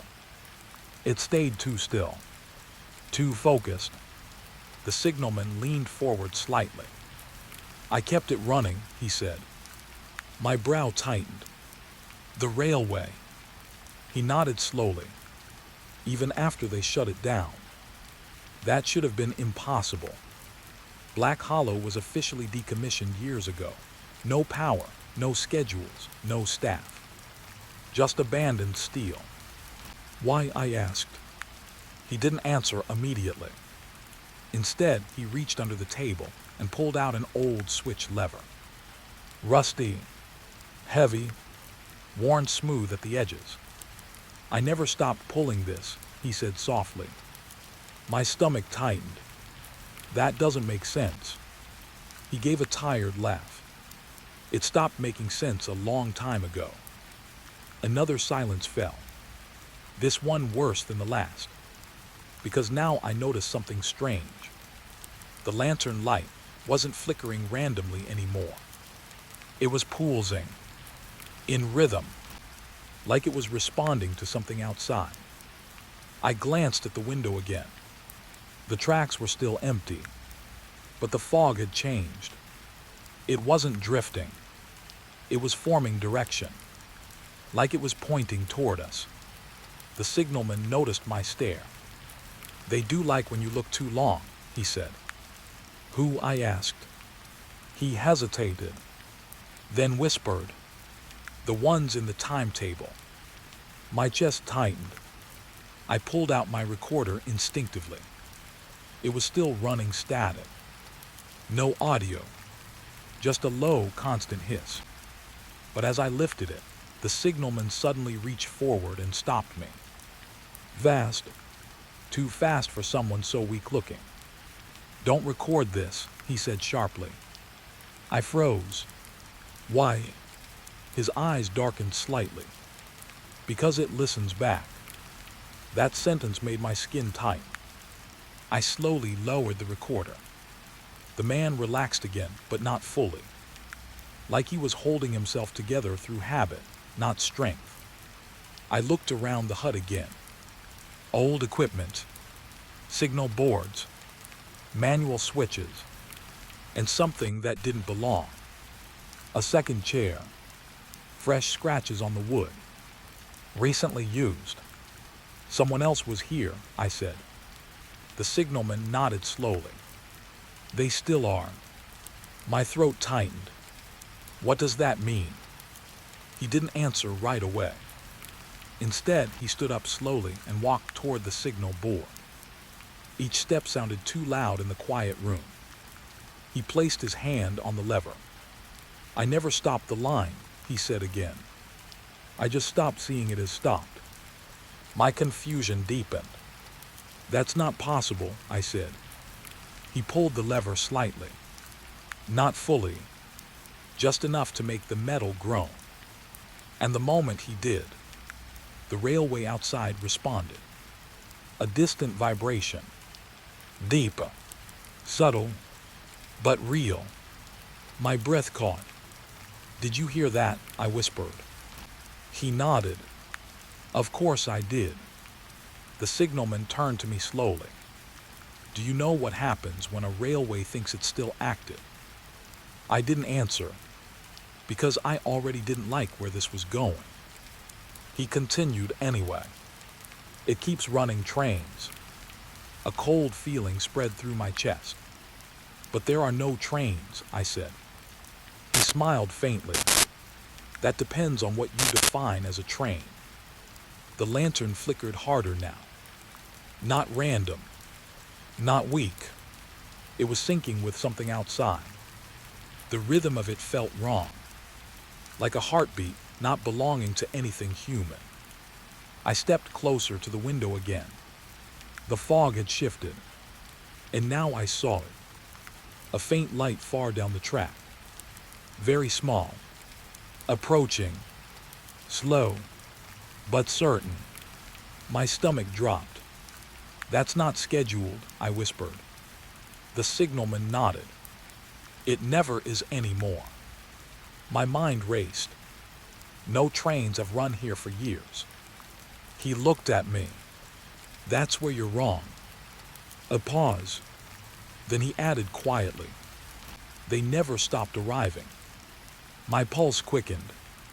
"That's impossible." He tapped the lever gently. "Every time I pulled this," he said, "the system believed I was still routing traffic." My eyes narrowed. "So you faked signals?" He shook his head slowly. "No." A longer pause. I maintained belief. The words hit differently than I expected. My mind tried to reject them, but the vibration outside grew stronger. Closer. Realer. I turned toward the window again. The light was bigger now, and something about it felt wrong. It wasn't just approaching. It was responding, like it had noticed us talking. The signalman stepped beside me. "I didn't shut it down," he said quietly. "I just convinced it was still needed." My voice dropped. "That's not how systems work." He looked at me. "Not yours." A sudden metallic sound echoed outside.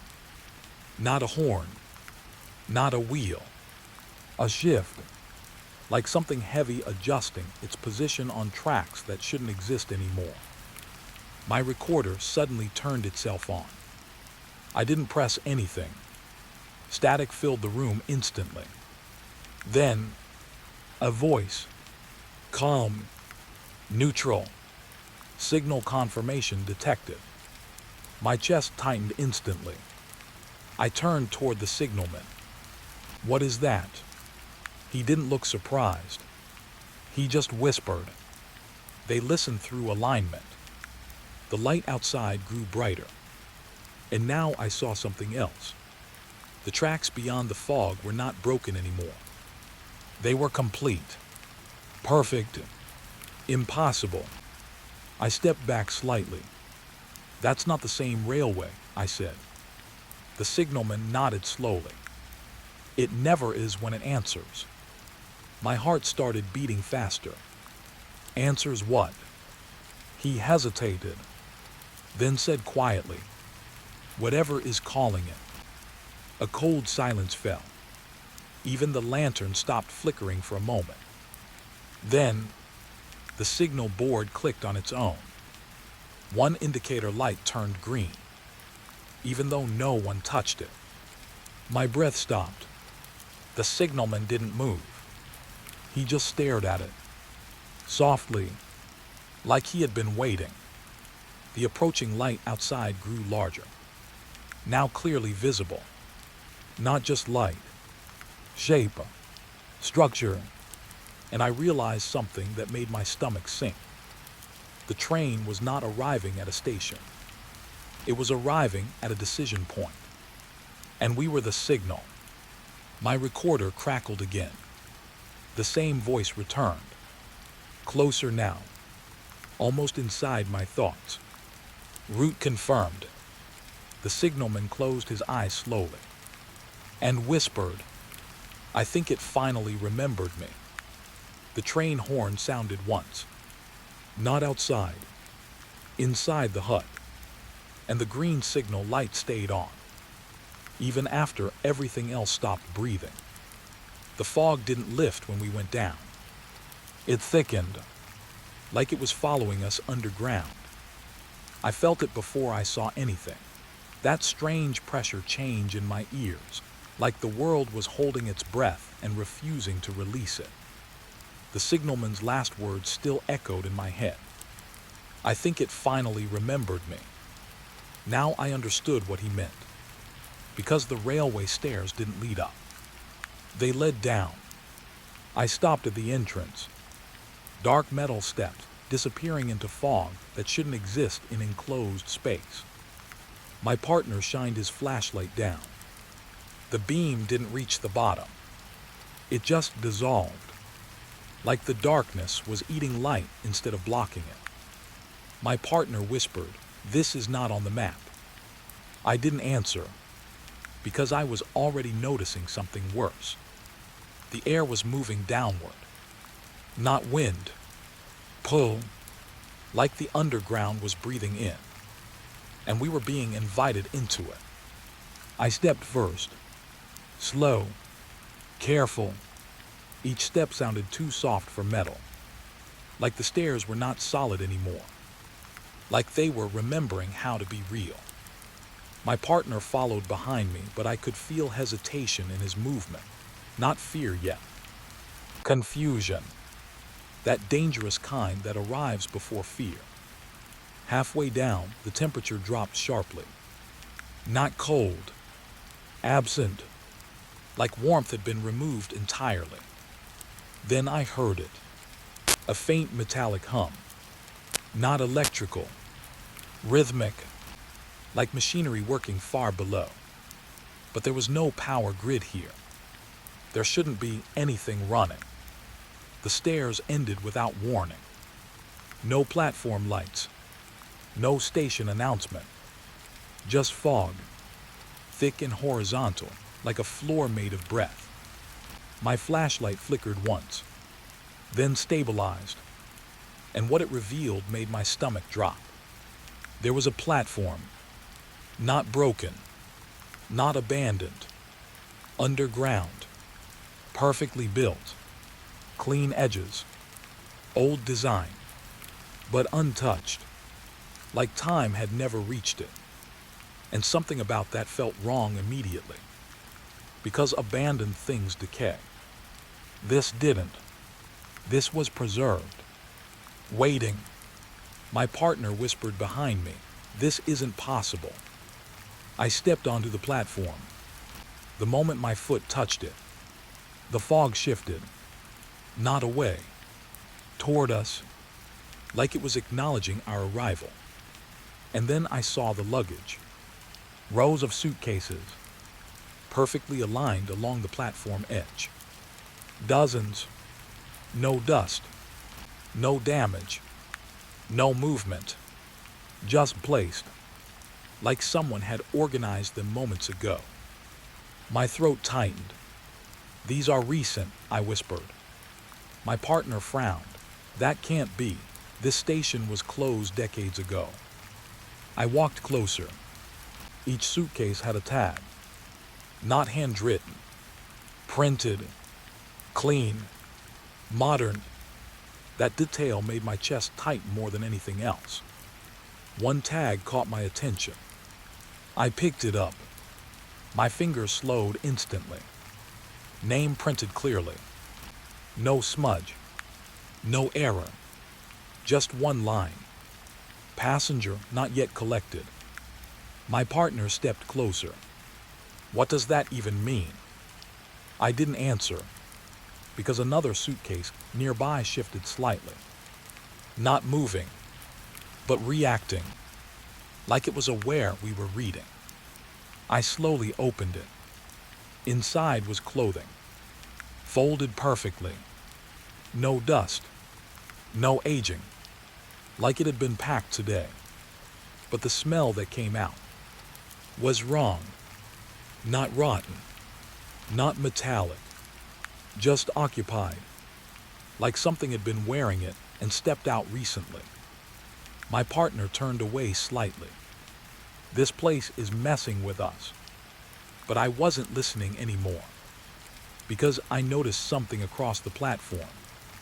Silhouettes, standing in the fog, still, perfectly still, not moving, not reacting, just waiting. My flashlight shook slightly as I lifted it. The beam hit them, and I froze. They weren't shadows. They were people. Passengers. Dozens of them. All standing in lines between the luggage. Not looking at us. Not looking anywhere. Just forward. Like they had been waiting for something longer than memory could hold. My partner stepped back slightly. "What are they doing?" I whispered, waiting. The fog shifted again, and I realized something terrifying. They weren't randomly placed. They were positioned, like a boarding formation, like they were still part of a system that had never shut down. A faint voice echoed through the platform speakers. Not loud, not sudden, just present. Platform assignment active. My partner turned sharply. "Did you hear that?" I nodded slowly. "Yes." The voice continued. "Passenger count incomplete." My chest tightened instantly. I looked at the figures again, now noticing something worse. Not all of them were fully visible. Some were partially faded, like they were not fully here, like the platform was struggling to render them. My partner swallowed. "Are they alive?" I hesitated, then answered honestly. "I don't think that's the right question." One of the figures moved. Barely. Just a tilt of the head. But it was enough. Every instinct in my body screamed at once. My flashlight flickered violently. And suddenly, the platform lights turned on. All at once, revealing everything. Rows of passengers, luggage stretching endlessly, and tracks that disappeared into fog tunnels on both sides. But there was something new now. A train, stationary, already here. We hadn't heard it arrive. We hadn't seen it approach. It was just present, like it had always been waiting for us to notice it. My breath caught. This is impossible. The train doors were open. Already open. Waiting. My partner raised his flashlight. I don't like this. I stepped closer to the train and immediately saw something inside. Not empty seats. Occupied ones, but not fully. Half-visible passengers sitting inside. Faces blurred, like reality couldn't finalize their presence. My partner grabbed my arm. We should go back, but I couldn't move because I saw something on one of the seats. A newspaper, same as before, folded, clean, my name printed on the front page again. But this time, there was a second line underneath it. New, fresh, as if added seconds ago. Platform acceptance required. My throat tightened. What does that mean? I whispered. The speaker answered immediately. Boarding not complete. My partner stepped forward slightly. Who is speaking? The fog shifted behind him, and one of the standing figures turned slightly toward us. Not fully, just enough. And for the first time, it spoke. Not through speakers, not through systems, through presence. You are being registered. My partner froze. What did it say? I didn't answer, because I was noticing something worse. The luggage tags were changing. Right in front of us. Ink shifting. Updating. Names appearing. My name was now on multiple bags. Not one. Many. Like the system couldn't decide where I belonged. The train door creaked softly. A sound too gentle for something so massive. And the voice returned. Closer now. You are already on the platform. My partner whispered, we never should have come down here. I looked at him, and for the first time, I noticed something on his shoulder. A faint tag, like luggage, like label. But when I tried to read it, it disappeared. My stomach dropped instantly, because I realized something I didn't want to understand. The platform wasn't showing us passengers. It was turning us into them. The fog thickened again, and the standing figures took one synchronized step forward. Slow, perfect, in rhythm, like they had been waiting for a signal. The train doors widened slightly, inviting, not forcing, just allowing, and the speaker spoke one last time.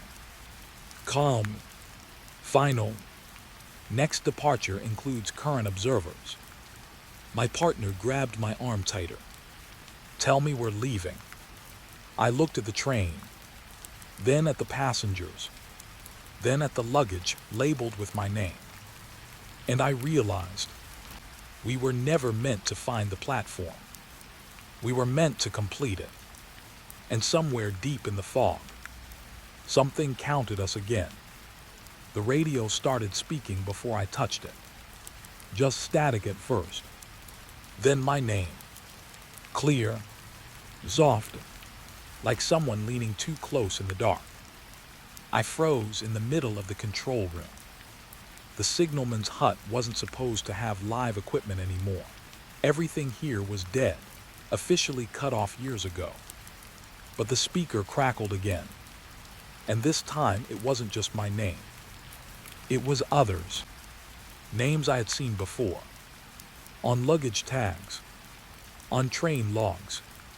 On platforms that shouldn't exist. A slow list repeating in a loop. Kashif Ahmed, Raza unknown passenger. Each name followed by a faint pause. Then silence. Then again. Same order. Same rhythm. Like the system was counting something it had already finished counting. My throat tightened. I turned toward the old radio console. It was glowing faintly. No power source.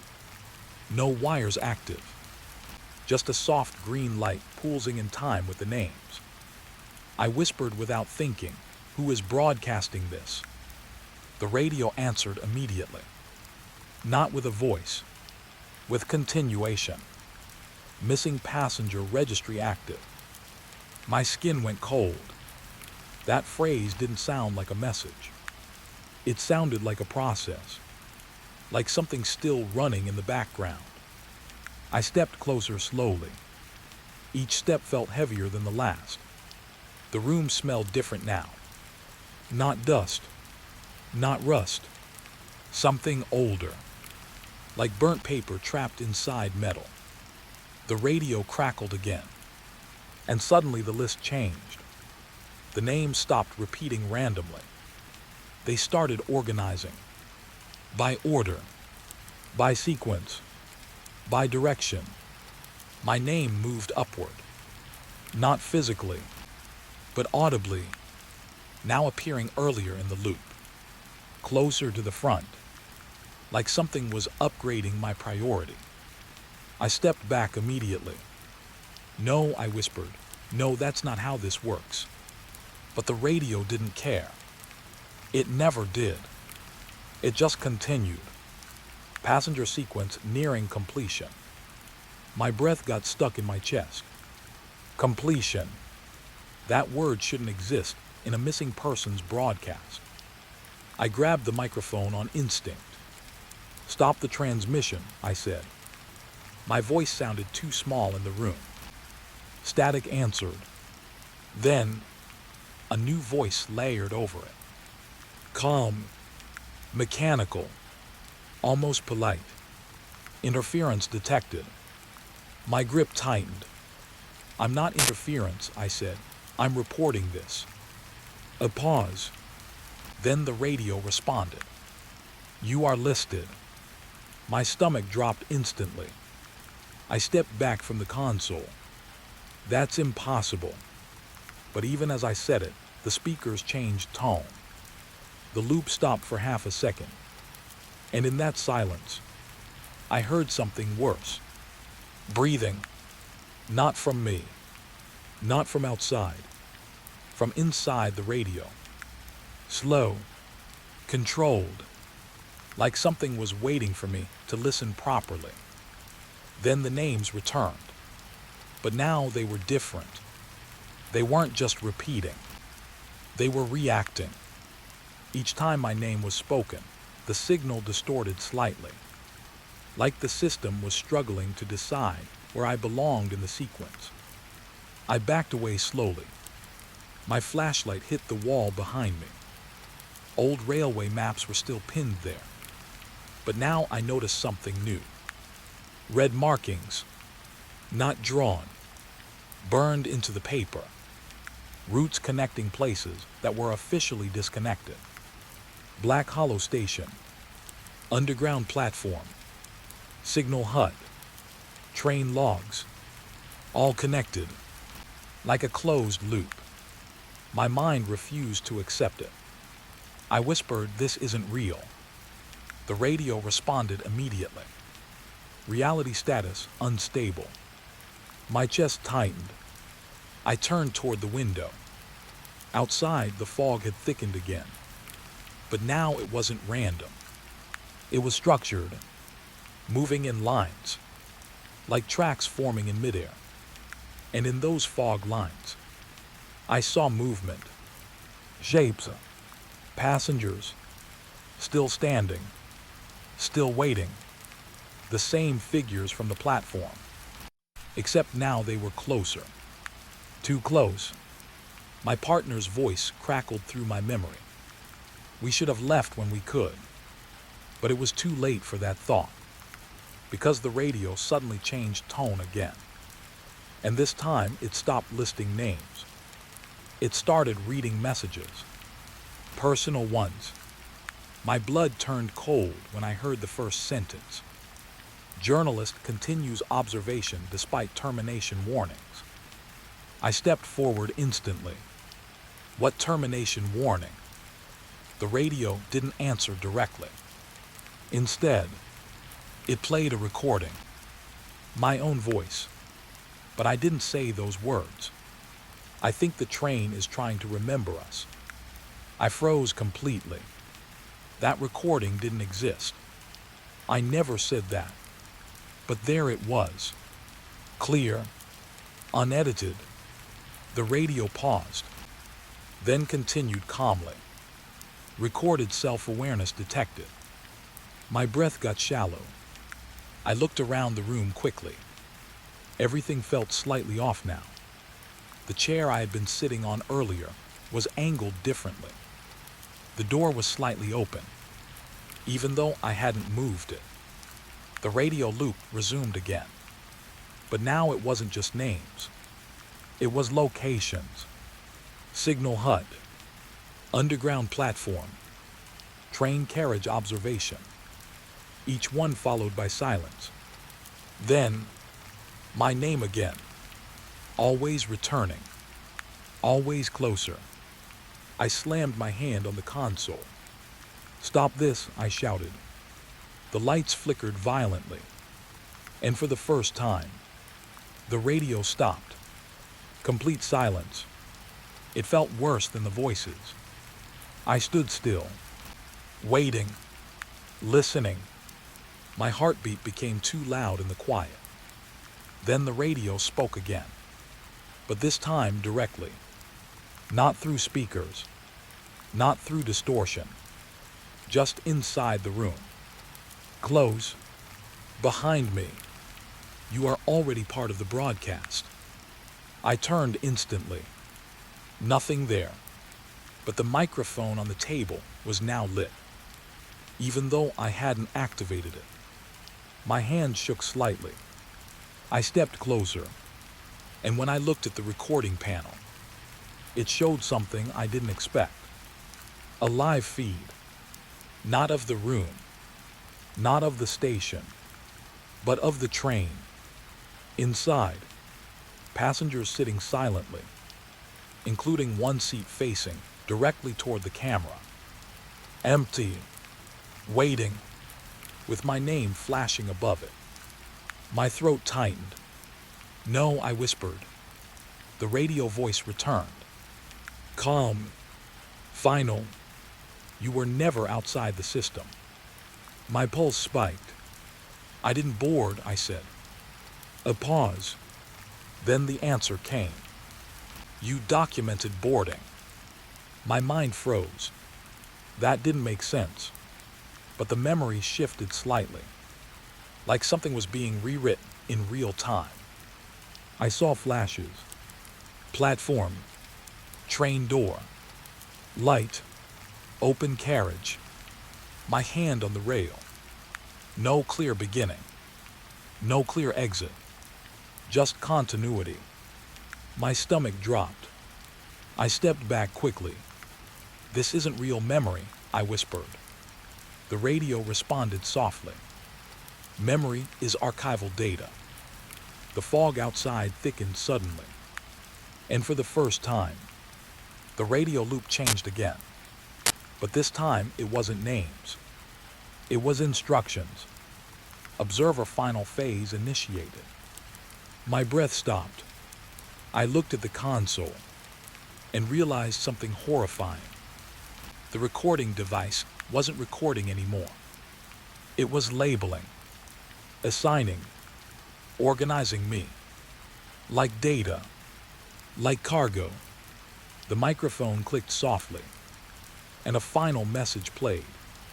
Not loud, not dramatic, just clear. Next broadcast will include full assimilation. Silence followed. Heavy, alive.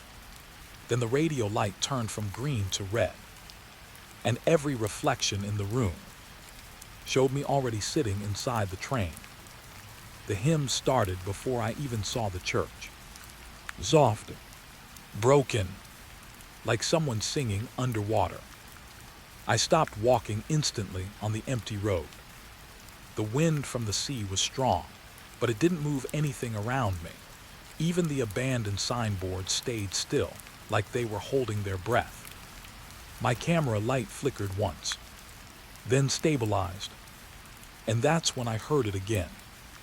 A choir, not loud, not joyful, just patient, like it had been singing for a very long time and didn't expect to stop anytime soon. I lowered my camera slightly. Okay, I whispered to myself, this is not in the reports. My name is Armin. I film abandoned places, old crime sites, forgotten towns. But Larkhaven wasn't supposed to have anything left. No residents, no electricity, no schedule, just a sealed coastline town with a warning sign at the entrance. No Sunday access after sunset. It was Sunday, and it was past sunset. I should have left right there. But the problem is, the music was already inside me. Not just in the air, inside my thoughts. I followed it, step by step. The road led down toward the old town center. Broken houses lined both sides, windows hollow like empty eyes. But the further I walked, the clearer the singing became. And it wasn't random anymore. It had rhythm, structure, like a service still in progress. I stopped recording for a second, then turned it back on. I think I found something, I said quietly into the mic.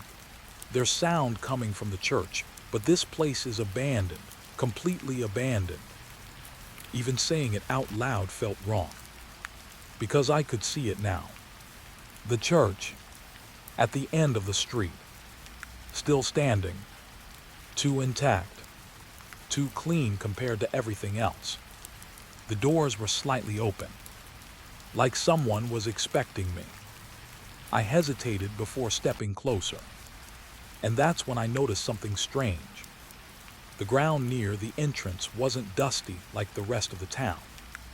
It was walked on, fresh footprints, not old, not weathered, recent. My stomach tightened. No way, I muttered. The choir grew louder as I approached, but still not loud in the normal sense. It didn't fill the air. It filled space, like it was already inside the building and outside at the same time. I pushed the door open slowly. It creaked softly. Inside, rows of empty pews, candles still burning, not flickering, stable, as if time inside this place was managed. My camera adjusted automatically to the light, and that's when I saw them.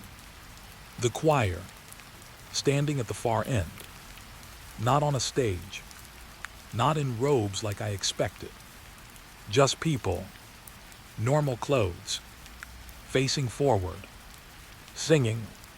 Their mouths moved in perfect sync, but their eyes weren't looking at anything, not even each other, like they were following something invisible in the air. I froze at the entrance.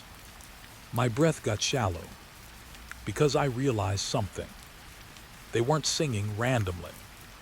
They were repeating the same hymn, over and over, but slightly wrong each time, like a recording stuck just before completion. I raised my camera slowly, zoomed in, and whispered, "What are they doing?" One of them turned its head slightly, not fully, just enough to acknowledge me. The singing didn't stop, but the rhythm shifted, as if my presence had been added to the music. My chest tightened. I stepped back a little, and the door behind me closed. Not slammed, just closed, gently, like it had always planned to close at that moment. My pulse jumped. I turned fast. Empty entrance. No movement. No wind. Nothing. When I turned back, the choir had changed position. They were closer. Not walking. Not moving normally. Just closer than before. I swallowed hard. "This is not possible," I whispered. But the hymn responded, not with words, with harmony.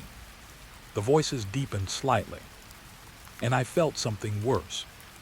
They were aware of me now, not as a threat, not as a guest, but as a missing voice.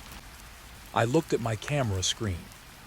The footage was normal, but the audio waveform was changing, matching the hymn, synchronizing, like my device was learning the song without my permission. "No, no, no," I muttered, stepping back again.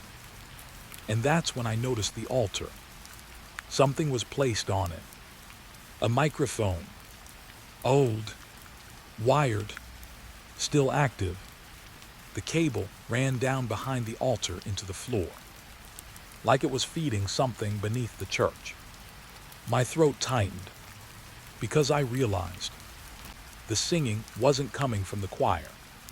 It was coming through them. They were just output points. I moved closer carefully.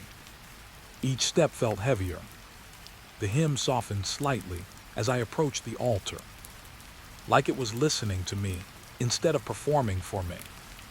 I reached the microphone, and before I touched it, a voice came through it. Not singing, speaking, calm, soft, familiar in a way I didn't like. Visitor detected. I froze instantly. My camera dropped slightly. The choir behind me didn't move, but their singing stopped for half a second, then resumed. Different now, softer, like they were waiting for instructions. I whispered, "Who are you?" The microphone responded immediately. "We are what remains when voices are not collected." My chest tightened. That doesn't make sense. A pause. Then, most signals are incomplete. My eyes flicked to the choir again. One of them was staring directly at me now. Fully, not singing, just watching. My breathing got uneven. I stepped back slightly. "I'm just filming," I said quickly. I didn't mean to interrupt anything. The microphone crackled softly. "Interruption is recorded." My stomach dropped. Behind me, the choir shifted again, not moving closer this time, but aligning, like rows of sound waves organizing themselves. The hymn started again, but now I could hear something inside it. Words, not lyrics. Names, whispers buried under the melody. And some of them I recognized. My own name was almost there, almost forming. I stepped toward the exit instinctively, but the door was gone. Not closed. Gone. Just a wall of darkness where the exit used to be. My breath caught. "No," I whispered. The microphone spoke again. "Choir completion requires missing voice." I turned back slowly. The choir had stopped singing now, all of them staring at me. Silence inside the church felt heavier than sound. One of them stepped forward, then another. Not fast, not aggressive, just inevitable, like they had already rehearsed this moment. I backed away toward the altar. "No, I'm not part of this," I said. The microphone answered gently. "You are broadcasting." My eyes widened. "What?" The camera in my hand flickered. And suddenly, I saw it. Not the church, not the choir. A live feed of me, standing inside the church. But the audio was already singing. My throat tightened. "I'm not singing," I whispered. The microphone responded. "You are now." And then I felt it.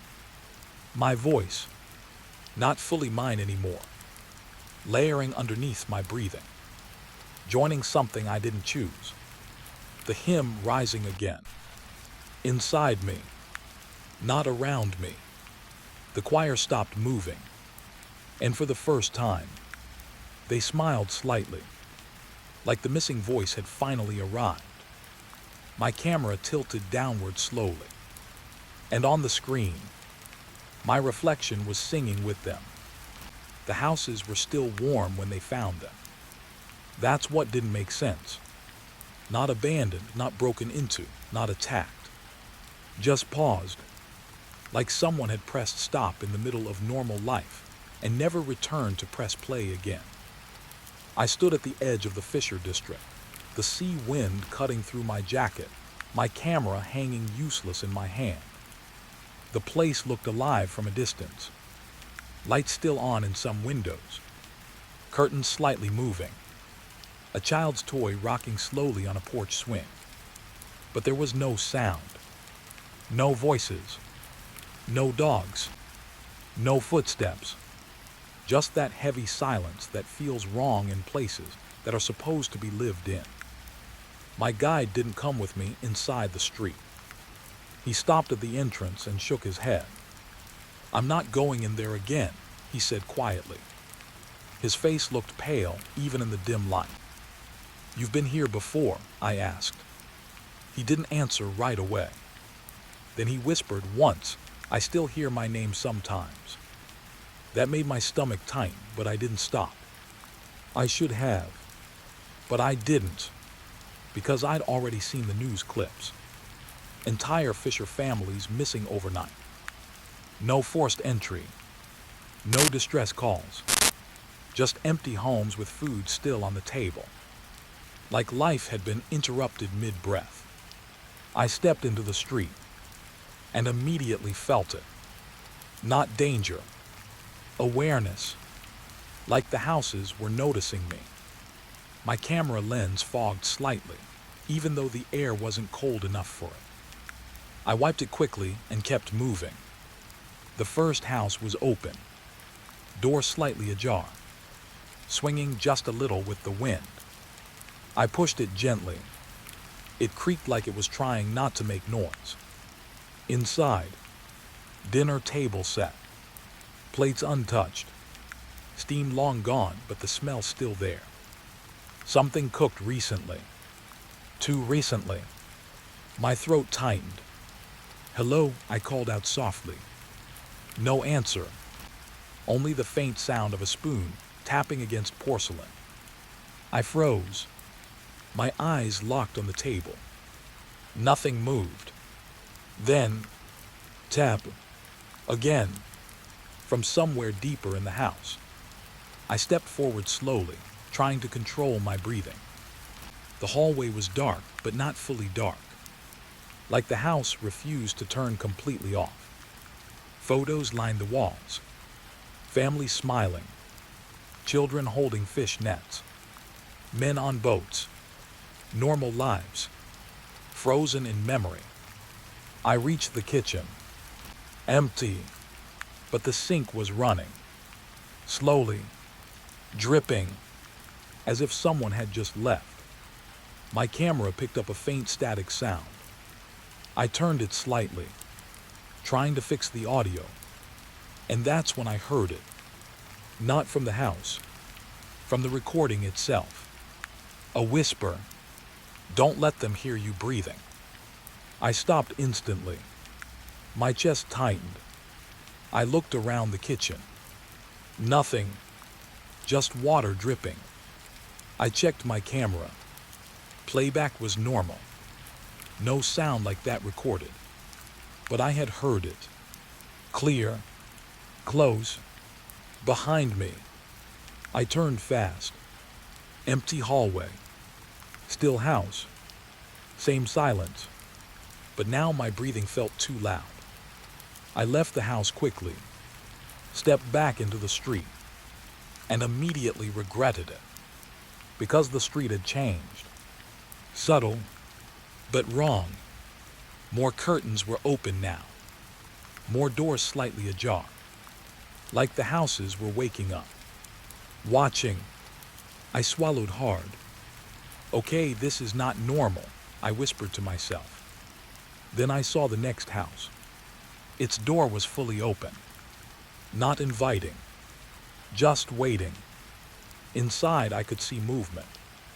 My body went cold. Someone was inside. I stepped closer carefully.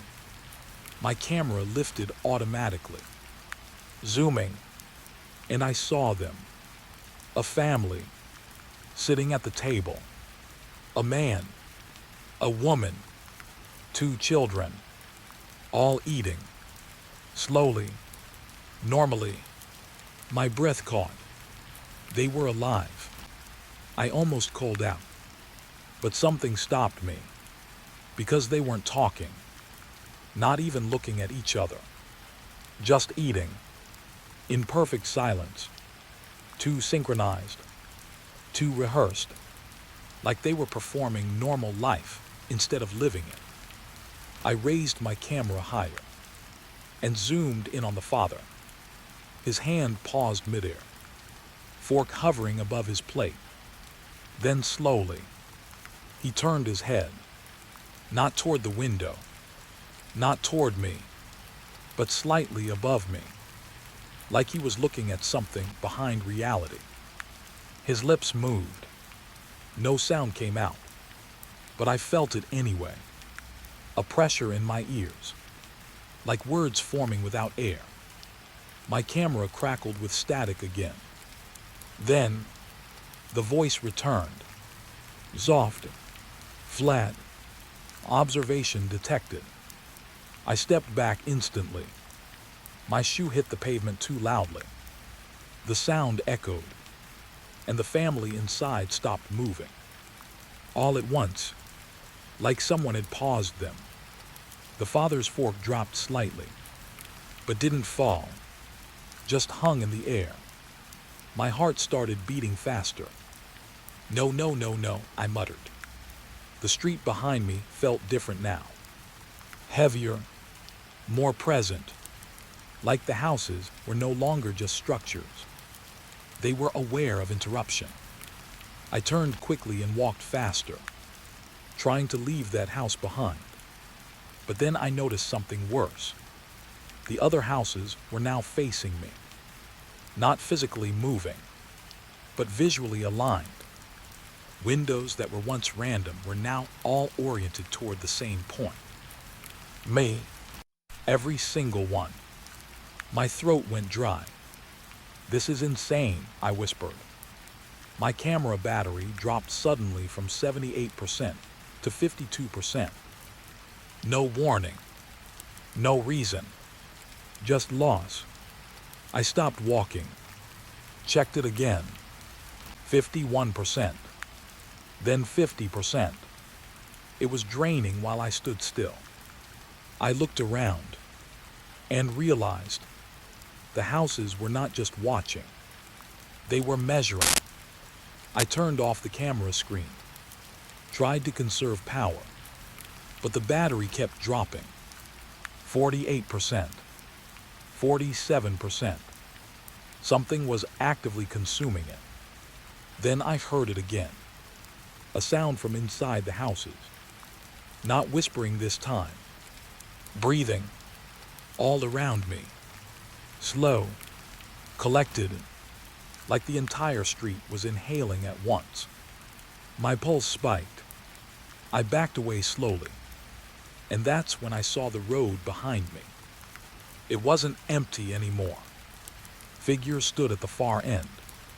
The Fisher families, all of them, same clothes as the news reports, same missing people, standing perfectly still, watching, but not moving forward, just present, like they had always been there, waiting for me to notice. My camera battery hit 39%. I whispered, "What do you want?" No answer, just silence. Then, every house light flickered once, in perfect synchronization. And in that flash of light, I saw it, inside every window. The families, all of them, not sitting anymore, standing now, watching me, Every face turned toward the street, toward me. The same expression. Not fear, not anger, recognition. Like they had been waiting for the exact moment I understood. My breath shook, and then the voice came again. Not through camera, not through sound, but directly in the air, right behind me. Returning residents are being accounted for. My body locked instantly. I didn't turn. I couldn't, because I understood something I didn't want to understand. The Fisher families didn't disappear. They were removed from the timeline of the street. And now, they were being reinserted, piece by piece. My camera battery hit 22%, then 21%. Faster now. I finally turned, slowly, and saw the street behind me filling with them. Not walking, not arriving, just appearing in increments, like the system was correcting an error. The houses were no longer empty. They were completing themselves. And every completed house had one thing in common: a seat at the table, still empty, waiting for whoever was not accounted for yet. My name felt heavy in my throat, like it was already being processed somewhere I couldn't see. I stepped back instinctively, and that's when I noticed the final house at the end of the street. Its door was open wider than all the others, and inside, a table set for one, with a camera placed neatly on the plate. Still recording, battery at 9%, then 8%, and the screen flickered, just once, and showed something I hadn't done yet. Me, already sitting at the table. The first page of the prayer book was still wet, not with water, something thicker, like the paper had been sweating for years and only now decided to show it. I held it carefully with gloves, but it still felt wrong in my hands. Heavy, like it didn't want to be read. The police station was quiet, too quiet for a place holding this many missing person files. And right in front of me was the reason I was here. A stack of recovered journals from the Coastal Church basement. Larkhaven case files. The Fisher District. The train town. The abandoned station logs. All connected now. Somehow. And this book was the missing link. Detective Rana stood behind me, arms crossed. He didn't touch anything. None of them did. That was the first thing I noticed when I arrived. Everyone avoided direct contact with the evidence, like it could respond. "Read it," Rana said quietly. His voice wasn't strong, not like a police officer usually sounds. It was careful, like he already knew the ending. I turned the page. The ink was faded, but still readable. The handwriting wasn't consistent. Sometimes neat, sometimes rushed, sometimes shaking so badly it looked like the writer was writing while running. The first line made my stomach tighten. "We do not pray for forgiveness, we pray for delay." I looked up instinctively. Rana didn't react, like he had read it too many times to be surprised. I kept reading. The next page had drawings. Simple ones. A coastline. A church. A black shape under the sea. And something like a hand rising from the water. Under it, words written again. "The sea does not take, it remembers." My throat went dry. "Who wrote this?" I asked. Rana didn't answer immediately. Then he said different people, same town, same fear. That didn't help. I turned the page again. This one was worse. Short sentences, like notes taken during panic. Storm did not arrive, but the water rose anyway. 3 boats returned empty, but not abandoned. Men came back speaking in reversed names. I stopped reading for a second. Reversed names, I muttered. Rana finally moved. He stepped closer just slightly. We think it means identity distortion, he said. But that's just our language for it. I looked at him. Your language for what? He didn't answer that. Instead, he pointed at the next line in the journal. I read it, and my chest tightened immediately. If the sea calls you by name, do not answer correctly. I leaned back slightly in my chair. This is superstition, I said quietly. This sounds like coastal folklore. Rana shook his head slowly. We thought that too, he said, until we started finding patterns. He placed another file beside me. Photos. Old ones. Black and white. Then newer ones. Then digital. All showing the same thing. People standing near the shoreline. Looking into the water. Not running. Not reacting. Just standing. Like listening. I turned back to the journal. My fingers felt colder now. The next entry was longer, written in uneven spacing, like it was hard for the writer to breathe while writing. We built the prayer system after the third disappearance wave. Salt circles around the town boundaries. Bell rings every midnight to confuse the depth. Names are spoken backward in case they are recorded beneath. I paused. This is a ritual log, I whispered. Rana nodded. Not religious, he said. Survival. I didn't like that word. Survival implies something still happening. Something ongoing. I continued reading. The handwriting changed again. More urgent. Do not look at the sea when it is still. My eyes slowed. I read that line again. Do not look at the sea when it is still. I frowned. That doesn't make sense, I said. Rana finally gave a small, tired expression. That's what every victim wrote differently, he said. Every version says the same warning. But no one agrees on the wording. I felt a strange discomfort in my chest. Like the sentence itself didn't want to stay stable in my mind. I turned the page again, and this one had something glued inside it. A folded photograph. I opened it slowly. My breath stopped. It showed the coastline of Larkhaven, but the sea was too flat. Not calm, not peaceful, flat in a way that looked artificial, like someone had pressed the ocean down. And on the shore, people standing in a circle, all facing the water, all holding something in their hands. I zoomed in slightly. My stomach dropped. They were holding mirrors, small ones, all pointed at the sea. I looked up instantly. This is a ritual, I asked. Rana nodded slowly. They believed reflections confuse whatever is inside the water.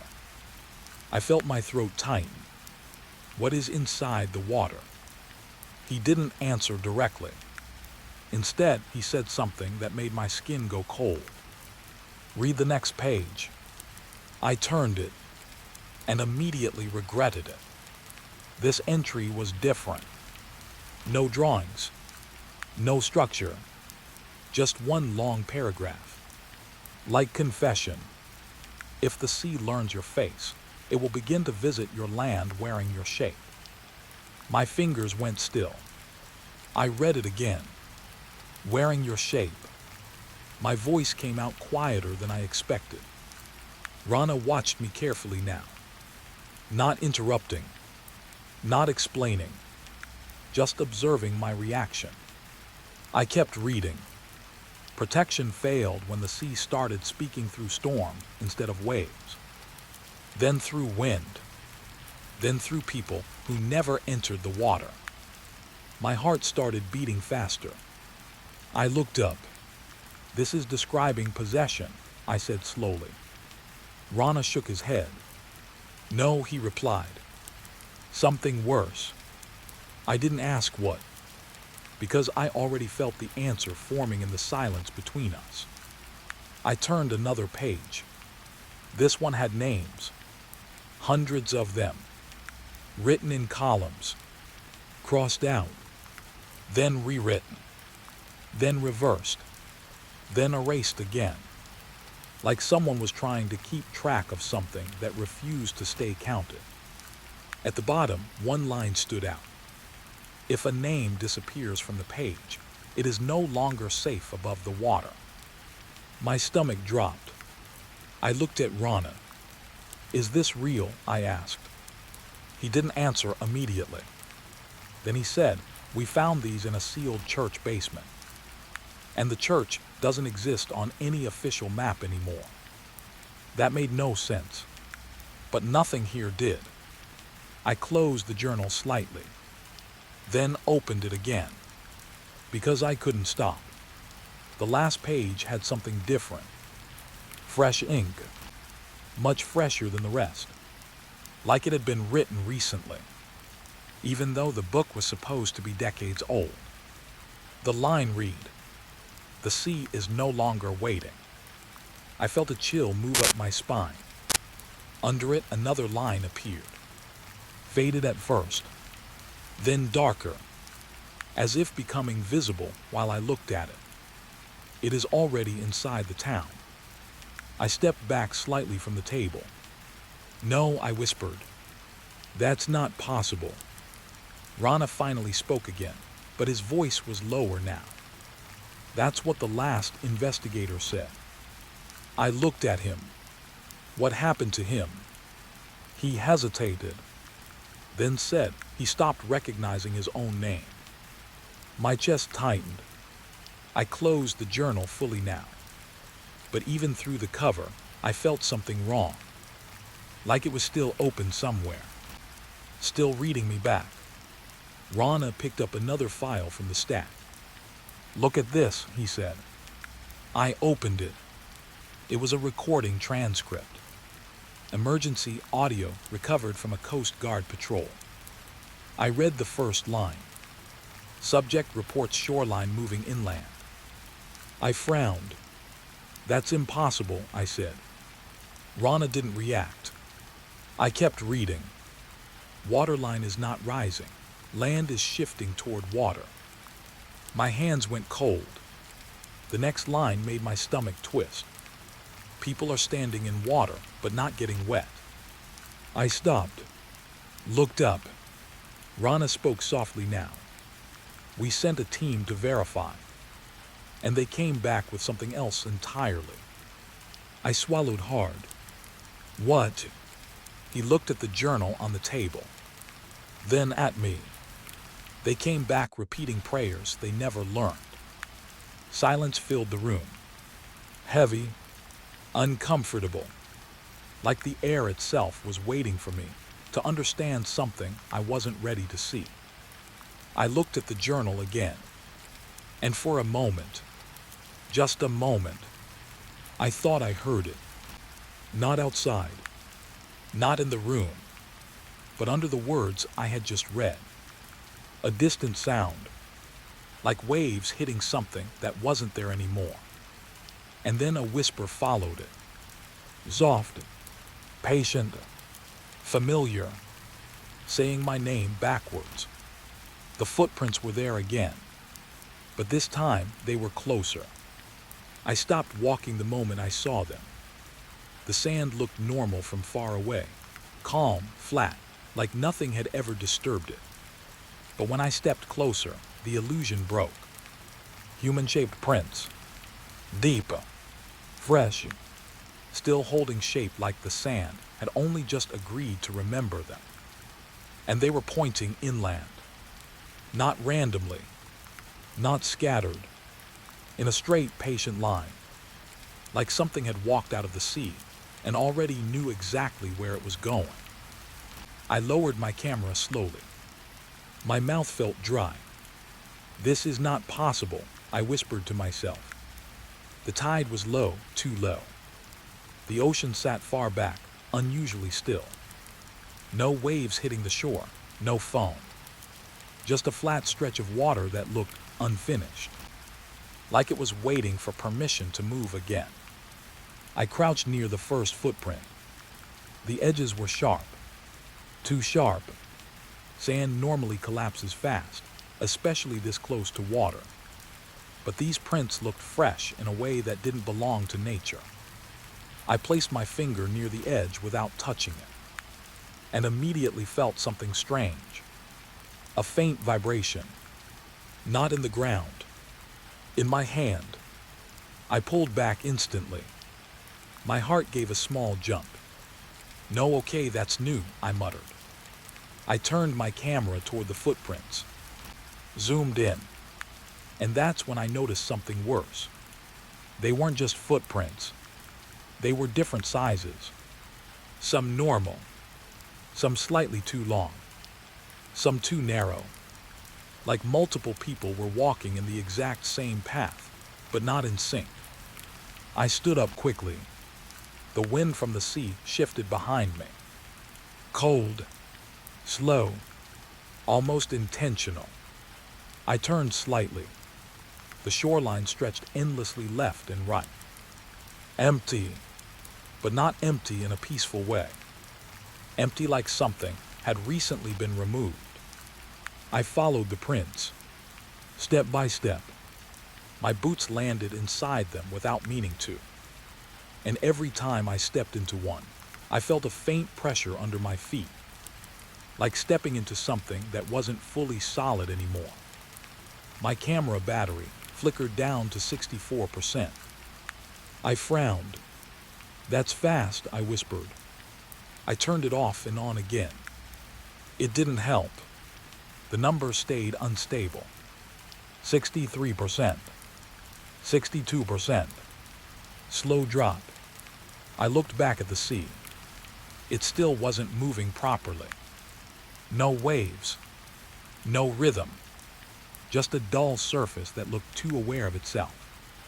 Then I heard it. A sound behind the wind. Not loud. Not sharp. Just breathing. Slow. Wet. I froze instantly. My body reacted before my mind did. I turned slowly. Nothing behind me. Only the shoreline stretching into fog. But the footprints, they had changed direction. My breath stopped. They were no longer going inland. They were circling around me. I backed up slightly. "Okay," I whispered. "No, that's not how sand works." The prints didn't respond, but the silence around me tightened, like the air had become more focused, more attentive. I took one step back, then another, and that's when I saw the second set. New footprints appeared behind the first line, not overlapping, not random, forming beside them, walking in parallel, like something else had joined mid-path. My chest tightened. "This is impossible," I said again, louder this time. But my voice felt weak against the shoreline. The wind swallowed it immediately. My camera lens fogged slightly, even though the air wasn't cold enough for that. I wiped it with my sleeve, and when I looked again, the prints were closer. Not by distance, by memory, like they had moved forward while I wasn't watching. I started walking faster, following the line inland, trying not to think about what was happening behind me. The ground started shifting slightly under my feet, not sinking, not rising, just uncertain, like it wasn't sure whether it wanted to stay solid anymore. I reached a dune and stopped, because beyond it, the footprints split into 3 directions: left, right, straight ahead, but only one of them felt active. I don't know how else to explain it. Only one path felt like it was still being walked. I chose the center one. Bad decision or not, I don't know. But my feet moved before I could overthink it. The fog thickened the further I went inland. The sea disappeared behind me completely. The world became quieter. Too quiet. Even my footsteps sounded distant, like someone else was walking a few meters behind me. I kept glancing back. Nothing, but the feeling stayed. I stopped near a half-buried wooden sign. Old, rotting, barely readable. It said, "Tide line do not cross when it is inward." I frowned. Inward tide, I muttered. That made no sense. Tides don't move inward. They move in cycles. I looked at the footprints again, and my stomach tightened, because they weren't just leading inland now.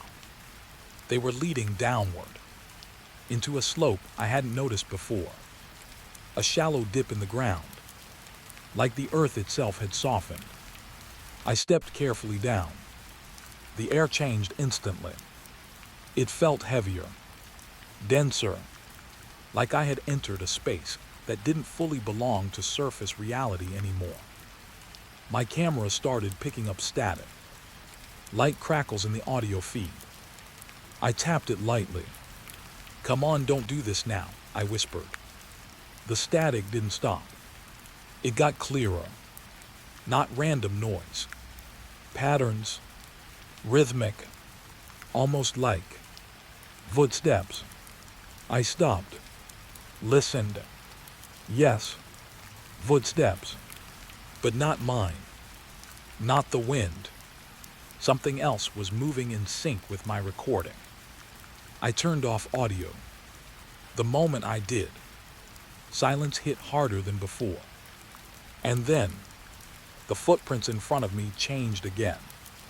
They were no longer just prints. They were forming deeper shapes, like something was slowly pressing itself upward from beneath the sand. I stepped back instinctively, and my heel hit something solid. I turned fast.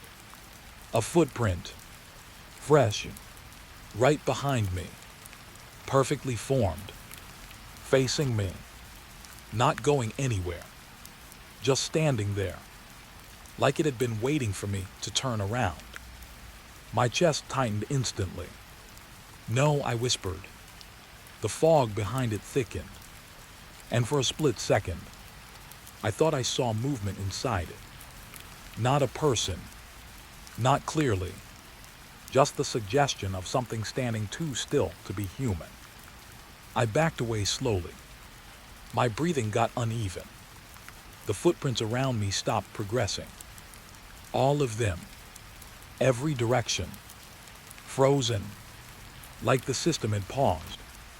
Then, one step, behind me, clear, deliberate. I turned instantly. Nothing, but the sand behind me had changed shape. Another footprint, closer than before. I felt my throat tighten. "This is not real," I said out loud. But the sand didn't agree. Another step, this time to my left, then right, then behind, surrounding me, not attacking, not rushing, just forming a circle. A perfect one. I was standing inside it.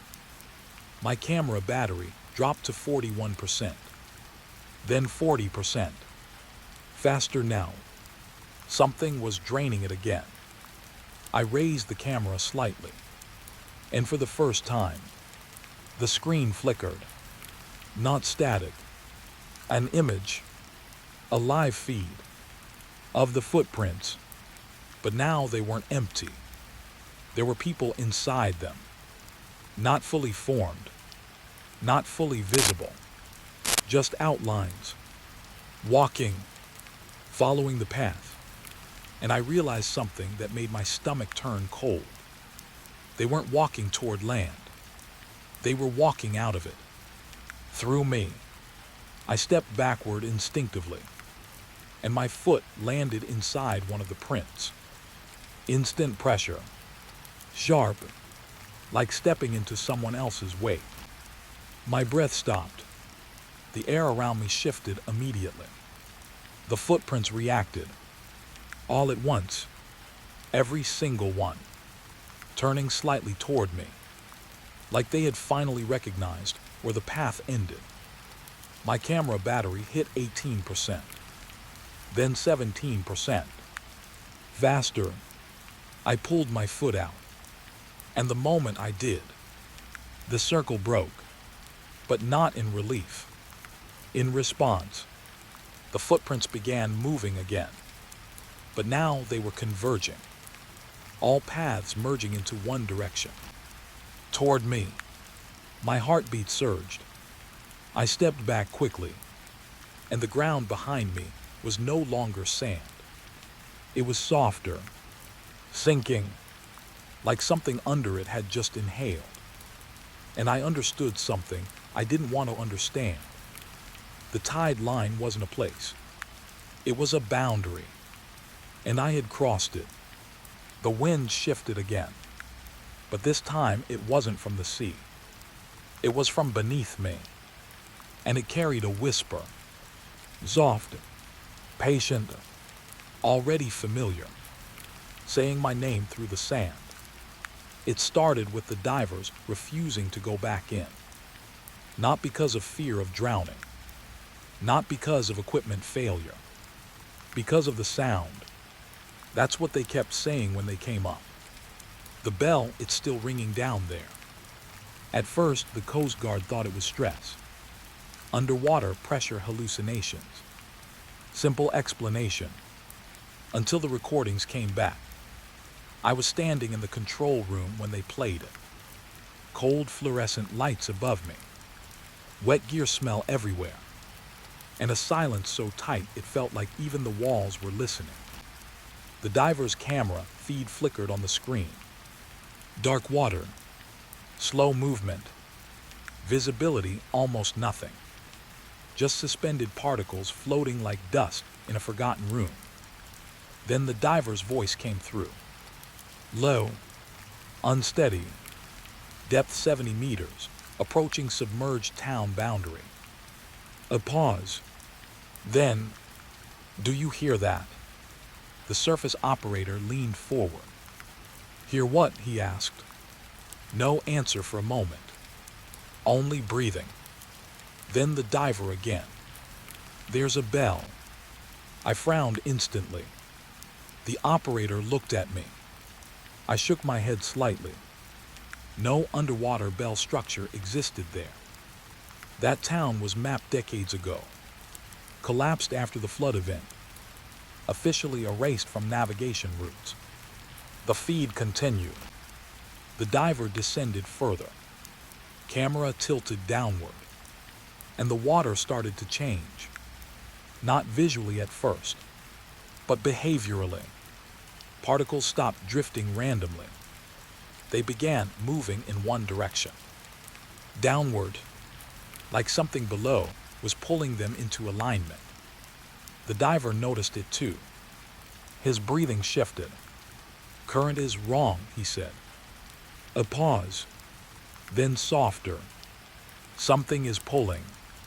The camera dipped lower. And that's when it happened. A sound. Faint at first. So deep it wasn't really a sound. More like pressure vibrating through water. A low metallic tone. The diver froze. That's it, he whispered. The operator in the room leaned closer to the speaker. What is he hearing? Someone asked behind me. No one answered, because the feed answered itself. The diver said it again. That's a bell. But his voice wasn't confident anymore. It was confused, like the word didn't belong in his mouth underwater.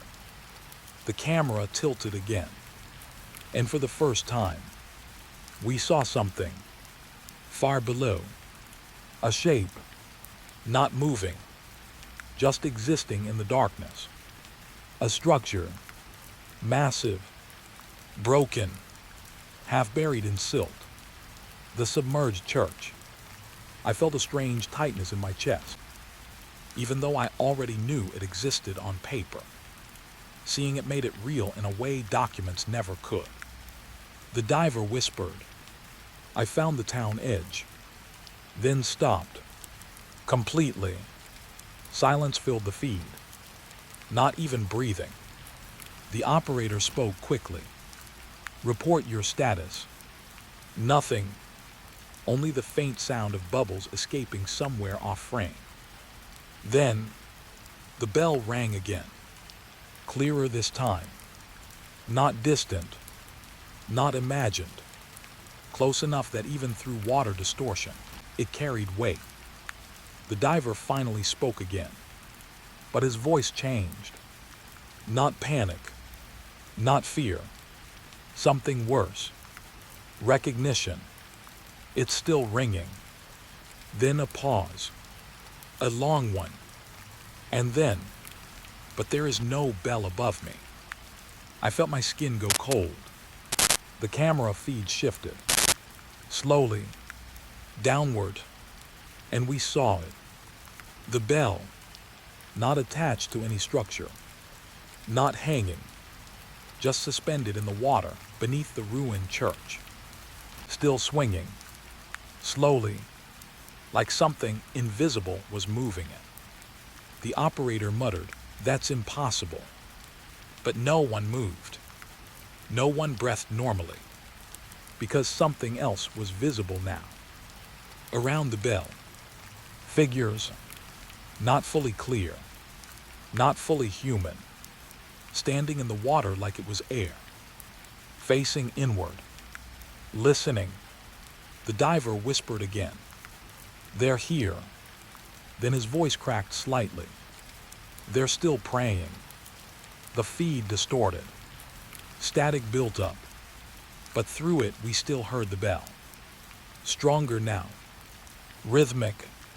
Patient. Like it had been ringing long before the camera arrived.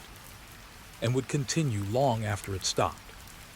Then the diver said something that made the entire room go silent. "They don't know they're underwater." I turned toward the screen fully. "What does that mean?" I whispered without meaning to. No one answered me. The feed shook violently for a moment, like the diver was turning. Then, we saw his face, close to the camera, eyes wide, not panicked, just deeply unsettled, like reality had shifted slightly out of alignment. He said softly, "The town is still here." A pause, just not where we are anymore. Then he pointed downward. The camera followed, and for a brief second, we saw streets, not ruins, not collapsed structures, but a functioning town. Church lights glowing, people walking, normal movement, except everything was distorted by water, like watching a memory trapped underwater. The bell rang again, and the diver flinched, hard, like it physically hit him. He backed away from the camera, breathing faster now. "I need to surface," he said quickly, but then stopped, mid-motion, because something changed in the feed. The water around him stopped moving, completely. No drift, no bubbles, no current, like the ocean itself had paused to listen. And in that silence, the bell stopped ringing. Sudden, clean. The diver whispered, "Why did it stop?" And that's when the operator shouted, "Get out now." But it was too late, because the diver looked up, slowly, and said something that wasn't part of the communication line. Not to us, not to anyone above water, just into the deep. "I hear you now." The feed cut. Static swallowed everything. We tried to reconnect. Nothing worked. For 30 seconds, the room stayed frozen. Then, The backup feed activated automatically. Different camera, lower depth, closer to the submerged church. And the bell started ringing again. But this time, it wasn't alone. We started hearing voices inside it. Not words, names, soft, repetitive, like someone reading a list that had no end. I leaned closer to the screen and felt something in my chest tighten again. Because one of the names, it sounded familiar. Too familiar. The camera shifted slightly, and I saw it. At the edge of the submerged town, something new had appeared. A road sign, still intact, standing upright under the sea. It read, "Welcome back." I stepped back instantly. "No," I whispered. Behind me, someone asked quietly, "How can a sign survive underwater like that?" No one answered, because the bell rang again. But now, it wasn't coming from the screen. It was coming from the room, somewhere deep in the building. Faint, distant, like water was already inside the walls. And the worst part, it was calling my name. The moment I turned onto that mountain road, my radio died. Not a crackle, not static, just silence, like someone cut the sound out of the world with a blade. I tapped the dashboard once, then again, nothing changed. Outside the window, the forest was already too still. No birds, no wind. Even the tires felt loud against the road, like the car was disturbing something that wanted to stay asleep. I told myself it was just a dead zone. Mountains do that. Signals come and go. But then I tried speaking. "Hello." My own voice came out of my mouth, but I didn't hear it. Not even inside the car. That was the first time my chest tightened. I looked at the passenger seat like someone might be there to explain it. Of course, it was empty. I laughed a little because what else do you do when reality starts behaving wrong?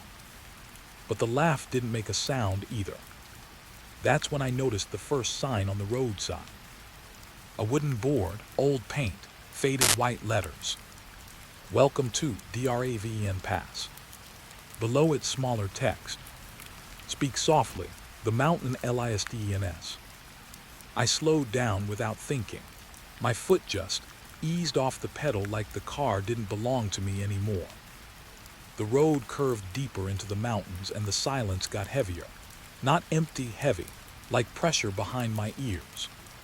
I rolled the window down. Mist touched my face. And I swear, even the air didn't make a sound.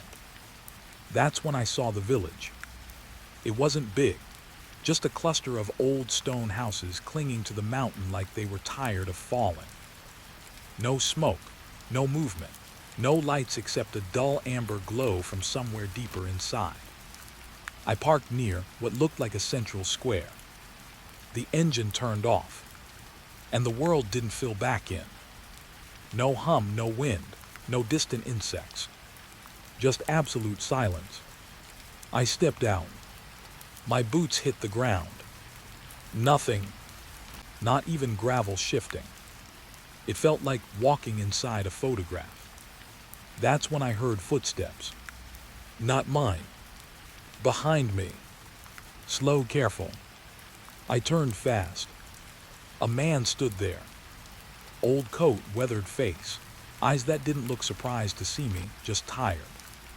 He moved his lips. I watched them form words. But I heard nothing. Still, I understood him somehow. "You shouldn't speak here." I frowned. "I can't hear you." He nodded like that was expected. Then he pointed at my throat. I touched it. What? He mimed locking his mouth. Then pointed around. The village. Like it was the rule of everything here.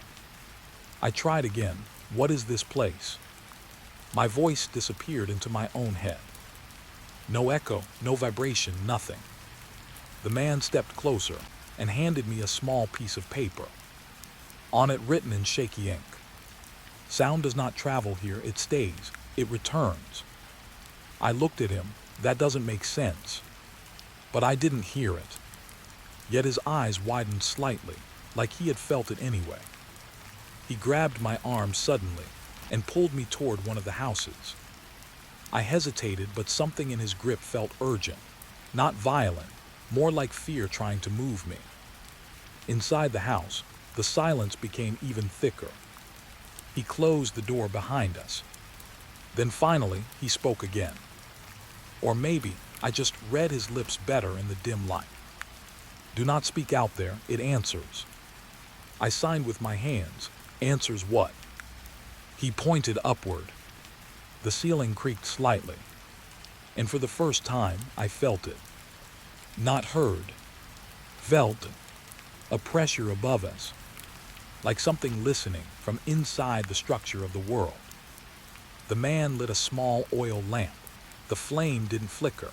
Even fire looked muted here, like it was afraid to move too much. He showed me more notes.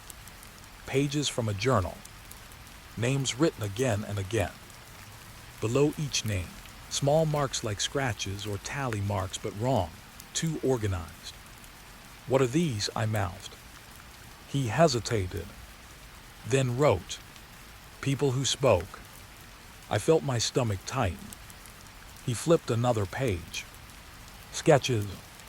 Mouths, but not normal mouths. Some drawn open too wide, some stitched, some erased completely. I stepped back. The floor creaked under me. The man froze instantly, like the sound itself had betrayed us. He stared at the ceiling again, waiting. Nothing happened, but I didn't relax, because now I was starting to notice something worse. The silence wasn't constant. It shifted, like it was reacting to us. Outside, something moved. We both turned toward the door.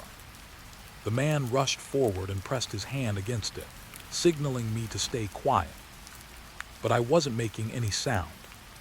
None of us were. Still, the village felt like it had heard something. A long pause followed. Then faintly, a sound. Not outside. Inside my head. A whisper. My name. I jerked back, eyes wide. The man shook his head violently, pointing at my ears, then the ceiling, then the walls. No, not inside me. Everywhere. The whisper came again. Closer this time. Not spoken. Replayed. Like something was remembering how I sounded. I tried to step back, but the floor beneath me gave a soft creak. Instantly, the whisper stopped. Dead silence again. The man grabbed my arm hard, dragging me to a corner of the room. He pointed at a crack in the wall. I leaned closer. At first, nothing. Then I realized. I could almost hear something behind it. Not through it. Inside it. Like the walls were holding a conversation they refused to share fully. The man wrote quickly. They keep what is said, even mistakes, even thoughts spoken once. I shook my head. That's impossible. But again, no sound. Yet his face changed slightly. Not confusion. Recognition. Like my disbelief itself was something he had heard before. A low vibration passed through the house. Not sound. Pressure. The oil lamp flickered for the first time. The man froze. Slowly, he backed away from me. I looked at him, confused. He pointed at my mouth, then made a gesture. Don't speak. My throat tightened, because I realized something I hadn't noticed before. I had been thinking in words. Not just thinking, almost forming them. The idea of speaking had become loud in my mind. Too loud. The man shook his head harder now, panic rising in his eyes. He pointed outside. then to me, then to the door. Leave. I hesitated. The silence outside felt worse than the warning inside. But staying felt worse too. I moved toward the door. Each step felt like it was being watched. When I opened it, the village looked unchanged. Still empty. Still dead. Still listening. I stepped out. And immediately, I understood the true horror. Because the silence wasn't empty. It was full. Full of things I couldn't hear, but could feel moving closer every time I thought too loudly. Behind me, the man stayed in the doorway, shaking his head one last time. Then he closed it. Not because he wanted to, but because something outside had noticed him. I stood alone in the square. The mist thickened, and for the first time since arriving, I understood the rule. Sound doesn't disappear here.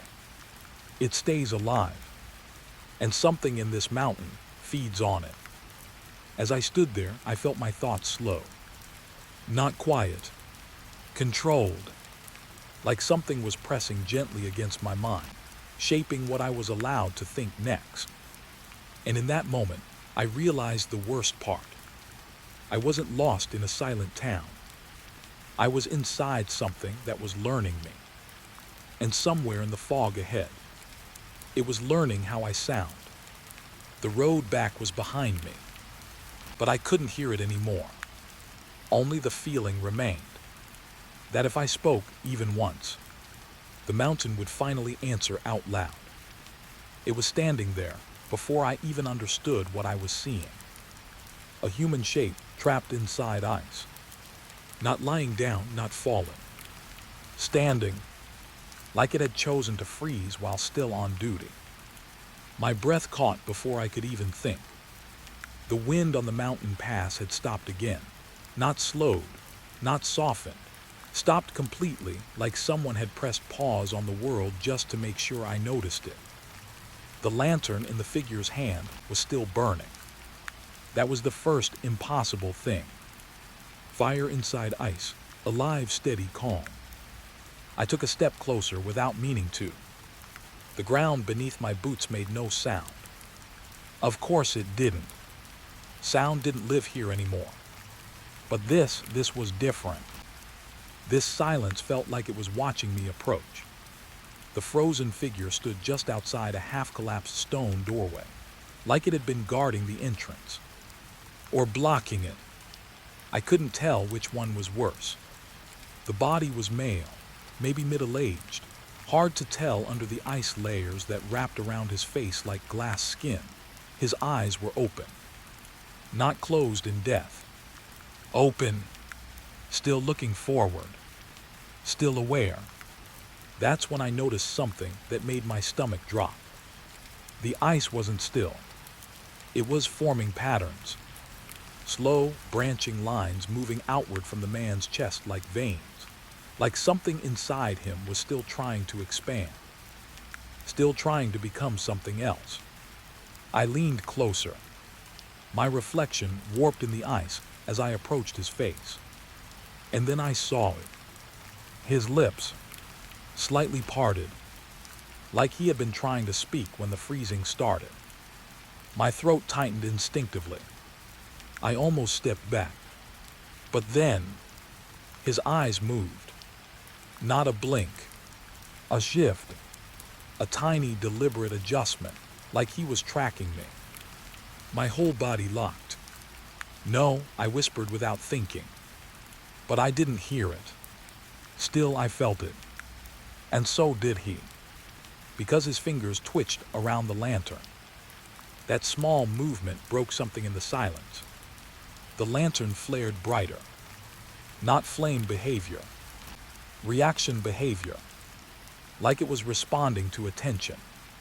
I stumbled back, heart hammering now.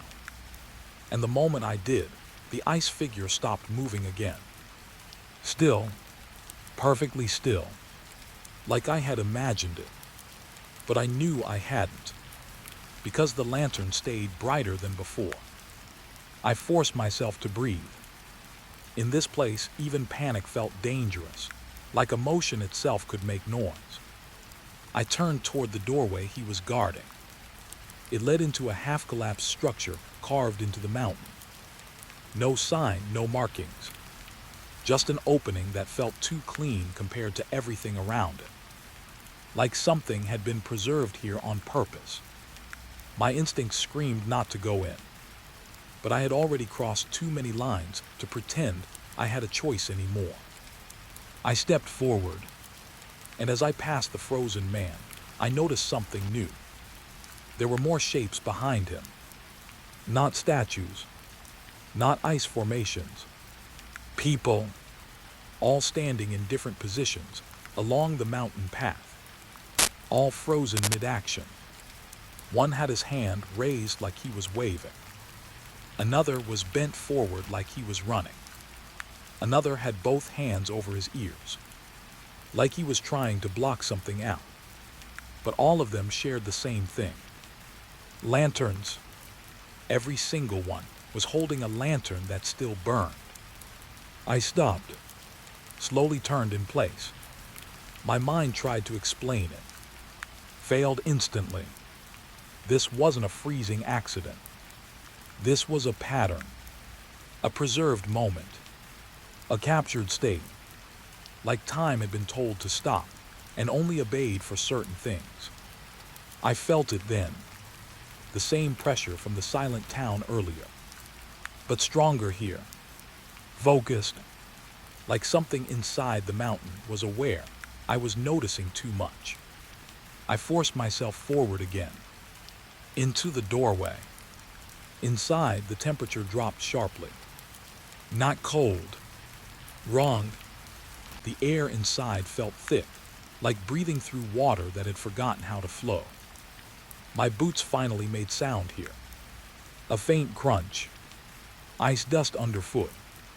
That alone made my chest tighten.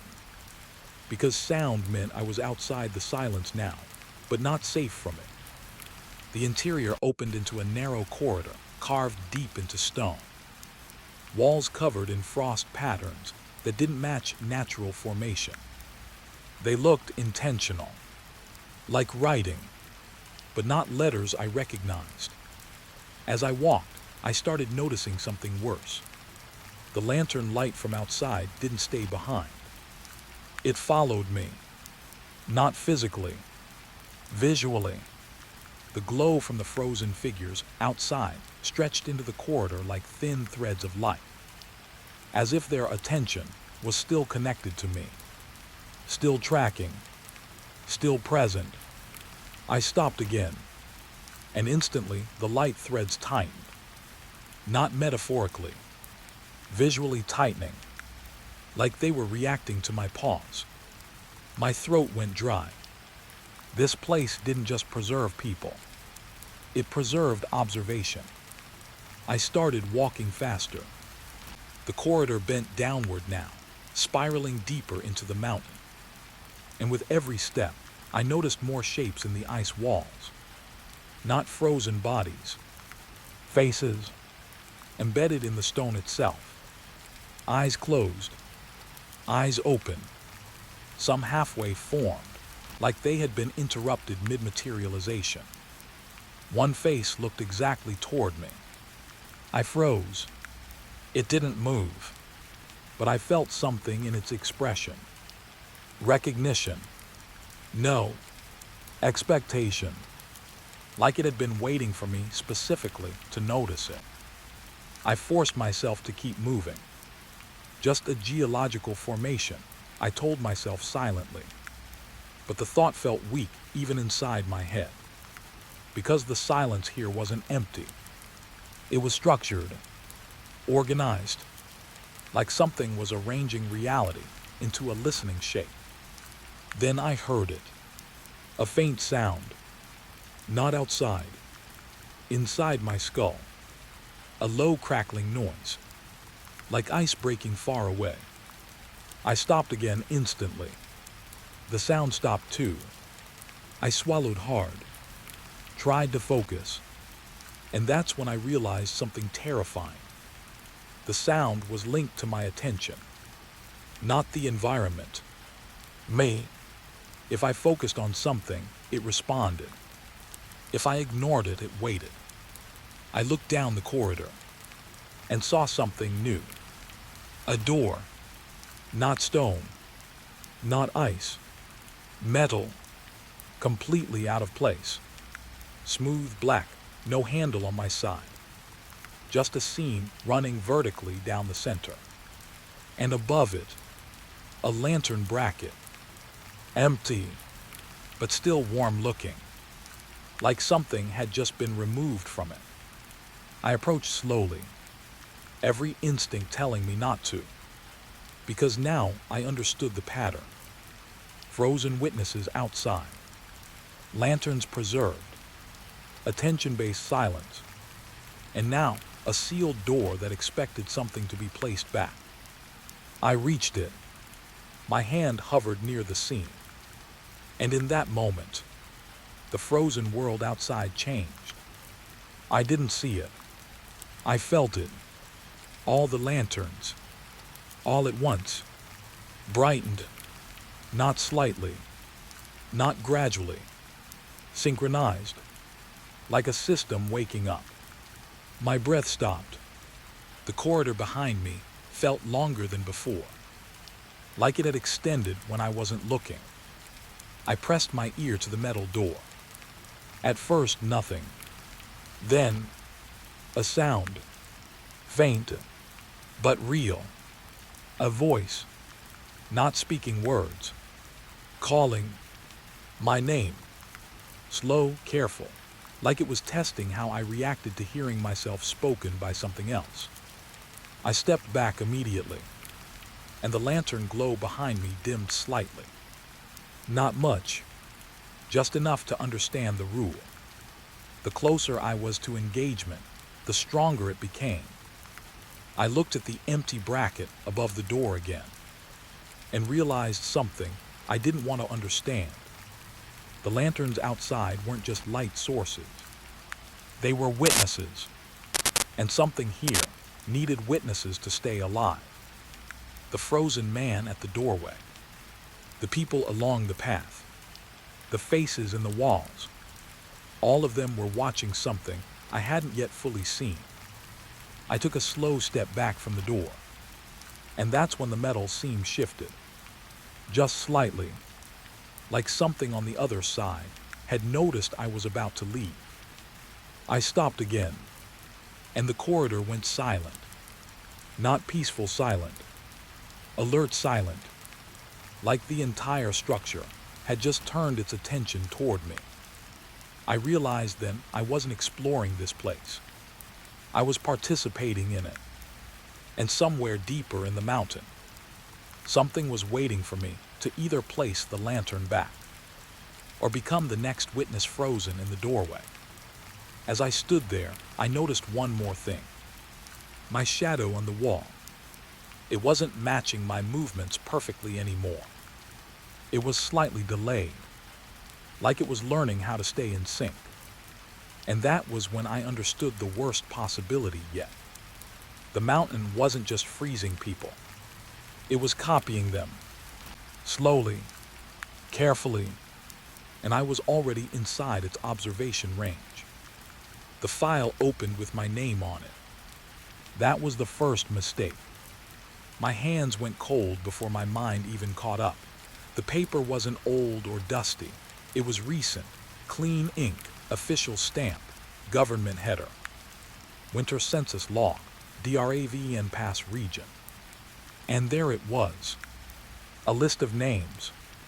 Some crossed out, some not. But the dates made no sense. I leaned closer under the dim desk lamp in the archive room. The light buzzed softly, like it was struggling to stay awake. Name after name. People I had already seen frozen in ice. People I had seen standing in lantern light. People who should not exist in any living record anymore. But here they were, marked as alive, after they were already gone. I flipped the page faster. Another list. Same pattern. same handwriting style, like one official clerk had written the entire thing in a hurry or fear. Then I saw something that made my throat tighten. A column labeled Status Confirmation Time. Every single entry had a timestamp. All after midnight. All after the reported disappearance dates. I whispered without thinking, "That's impossible," and immediately regretted it. Because the room responded. Not with sound. With pressure. The air got heavier for a second, like the building itself had leaned in to hear me. I looked around fast. Empty archive room. Old wooden shelves. Dust hanging still in the air like it had given up falling. No movement. But I knew better now. Still didn't mean safe. I pulled another folder from the stack. This one was different. Red stamp across the front. Unverified continuity entry. My fingers hesitated before opening it. Inside were forms, handwritten notes, witness statements, all describing the same thing. People being seen after their recorded disappearance. Not as ghosts, not as hallucinations, as normal, functioning citizens. Buying things, signing documents, speaking to officials. Living, but not supposed to exist anymore. One report caught my eye. A railway inspector's statement. I checked ticket records, passenger count matched, but I watched the train arrive empty. I still saw them step off. My stomach turned. Empty train. Full record. Both true at the same time. That contradiction didn't feel like error. It felt like design. I turned another page and froze. A photograph fell out. I caught it before it hit the floor. Black and white image. A village square. Driven Pass. But not empty. Full of people. Standing still. All facing the same direction. All looking directly at the camera. My breath stopped. Because I recognized them. The frozen figures. The lantern witnesses. But here they were alive. Not ice. Not stillness. Normal. Smiling. Except their eyes. Their eyes looked wrong. Too focused. Like they were waiting for something to be corrected. I placed the photo down slowly. My hands were shaking now, but I didn't feel fear yet. Not fully. It was something worse forming underneath. Confusion trying to become understanding. I turned back to the file and found a sealed report stamped. Final entry revision, do not archive. My pulse spiked. I opened it anyway. Inside was a transcript. Conversation log. Between census officials and field inspectors. The first line made my skin tight. Subject population remains unstable. Records do not match observation. Then another line. They are being recorded after they leave. I paused. Read it again. Not recorded before death. Not erased after disappearance. Recorded after leaving reality. A chair creaked behind me. I froze instantly. Every instinct screamed not to turn. But I did anyway. Nothing there. Just shelves. Still air. Dust.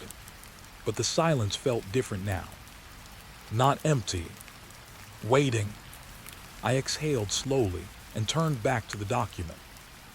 The next line made my mouth go dry. Correction protocol initiated. Memory alignment required. Memory alignment. I didn't like the sound of that at all. I flipped further down and saw a diagram. Not a map. A structure. Layers of recorded time overlapping like sheets of glass. Some labeled observed. Some labeled unrecorded. Some labeled rewritten. And one label that made my chest tighten hard. Delayed existence layer. I whispered, "What is that supposed to mean?" The lamp flickered. Just once. Not a power issue. A response. I stood up quickly, chair scraping slightly. That sound felt too loud in the room. I stopped breathing for a second, waiting. Nothing happened, but I didn't sit back down. I walked toward the shelf again and noticed something I hadn't before. The books on the lower shelf weren't labeled normally. They were dated ahead of time. Census entries for years that hadn't happened yet. My hand stopped midair before touching one.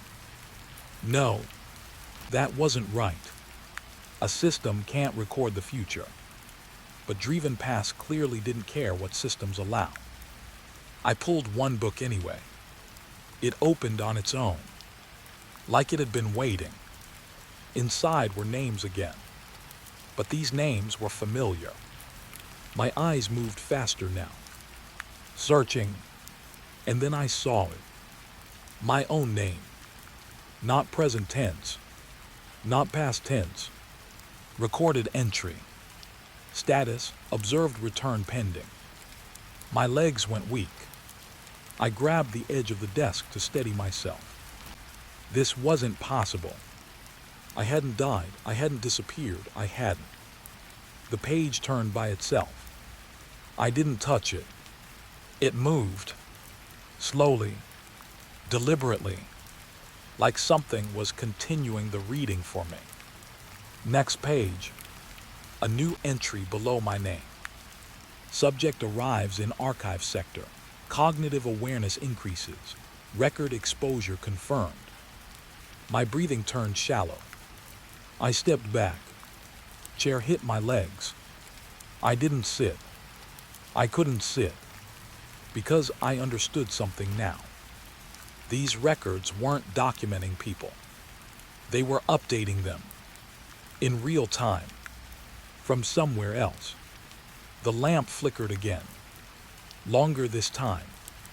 And in that flicker, I saw something I swear I didn't want to see. The shelves weren't just shelves. They were repeating. Same structure, same arrangement, extending deeper than the room should allow. Like the archive had more space inside than it physically could. Impossible depth folded into impossible storage. I stepped toward the door, but stopped, because I heard it. Not sound, but recognition. Like the room had noticed I understood too much. Behind me, the book snapped shut on its own. Hard. Final. I turned slowly. The census file was now different. Updated. Fresh ink. New line added at the bottom of every page I had read. Reader acknowledged. My throat went dry. I backed toward the door. Step by step. Careful. Slow. The lamp dimmed slightly as I moved away from the desk. Like distance weakened its attention. That was when I realized the rule. This place didn't just record life. It adjusted it based on awareness. Knowing was participation, and participation was entry. My hand touched the door handle. Cold metal. Too cold. Like it hadn't been touched in a long time, or like it had just stopped being used. I opened it, and the hallway outside felt wrong immediately. Longer than before. More shelves than I remembered. And at the far end, a clerk, standing perfectly still, holding a ledger, watching me, but not moving, just observing, waiting, and I understood the final detail I hadn't wanted to connect until now. The census wasn't missing people. It was correcting them, and I had just been written into the system as something that was no longer allowed to remain unobserved. The snow wasn't falling anymore. It was forming. That was the first thought that hit me when I stepped outside the cabin. Not falling from the sky, but assembling itself on the ground like it had a memory to complete. I crouched slowly. My breath should have fogged in the air. It didn't. The cold was there. I felt it biting into my skin, but the world refused to react normally. Like even the air was unsure how to behave around us. Behind me, the investigator's voice came through the radio. Static first, then silence. Then nothing. The radio was still on, but it wasn't communicating anymore. It was just existing. I tapped it once. No response. The others were already moving ahead across the field. 4 investigators total. We were supposed to be checking unusual winter formations in the upper valley near Dreven Pass. That was the official report. But no report had ever prepared me for this kind of silence, because now the snow was doing something wrong. It wasn't just covering the ground. It was rewriting it. I stood up and followed the others. And that's when I saw it. Footprints. Fresh. Perfectly formed in the snow ahead of us. But no one had walked there. I stopped so fast my boots sank deeper than they should have. The others noticed too. One of them pointed forward without speaking. None of us wanted to break the silence here. Not because of fear. Because of something more instinctive. Like speaking might interrupt the snow's attention. The footprints were clear. Human shape. Walking at a normal pace. Left to right across the field. Then turning slightly toward the forest edge. But no trail leading into them. No origin. Just continuation. Like whoever made them had started existing halfway through movement. I stepped closer. Each footstep I took made no sound. Not muffled. Not soft. Just erased. The snow wasn't absorbing sound. It was refusing it. One of the investigators whispered something. I saw his lips move, but I didn't hear it. Still, I understood one word. Impossible. We followed the footprints, against better judgment, because that's what investigators do. We follow things that shouldn't be followed until they explain themselves. The trail led into the trees. The forest here was dense, too dense, branches overlapping like stitched bone. Snow clung to everything in a way that felt deliberate. Not natural accumulation. Placement, as if each flake had decided where to stay. The footprints continued inside. Still fresh. Still unbroken. But something changed once we entered the forest. The air felt heavier. Not cold. Aware. Like the trees were participating in observation. I knelt near one of the prints. The shape was wrong up close. The edges weren't crushed like normal weight. They were defined, as if the snow had been pressed into a mold rather than stepped on. I reached out. Before I could stop myself, my glove hovered above it. And the moment I got close, the footprint changed. It deepened, just slightly, like it noticed I was studying it. I pulled my hand back immediately, heart rate spiking. The others froze too. No one spoke, but I could feel it now. The forest wasn't just holding footprints. It was maintaining them, preserving the moment they were made. Behind us, one of the investigators adjusted his stance, and instantly, the snow near his boot shifted. Not collapsing, not reacting, aligning. I turned slowly toward him. He looked just as confused as I felt.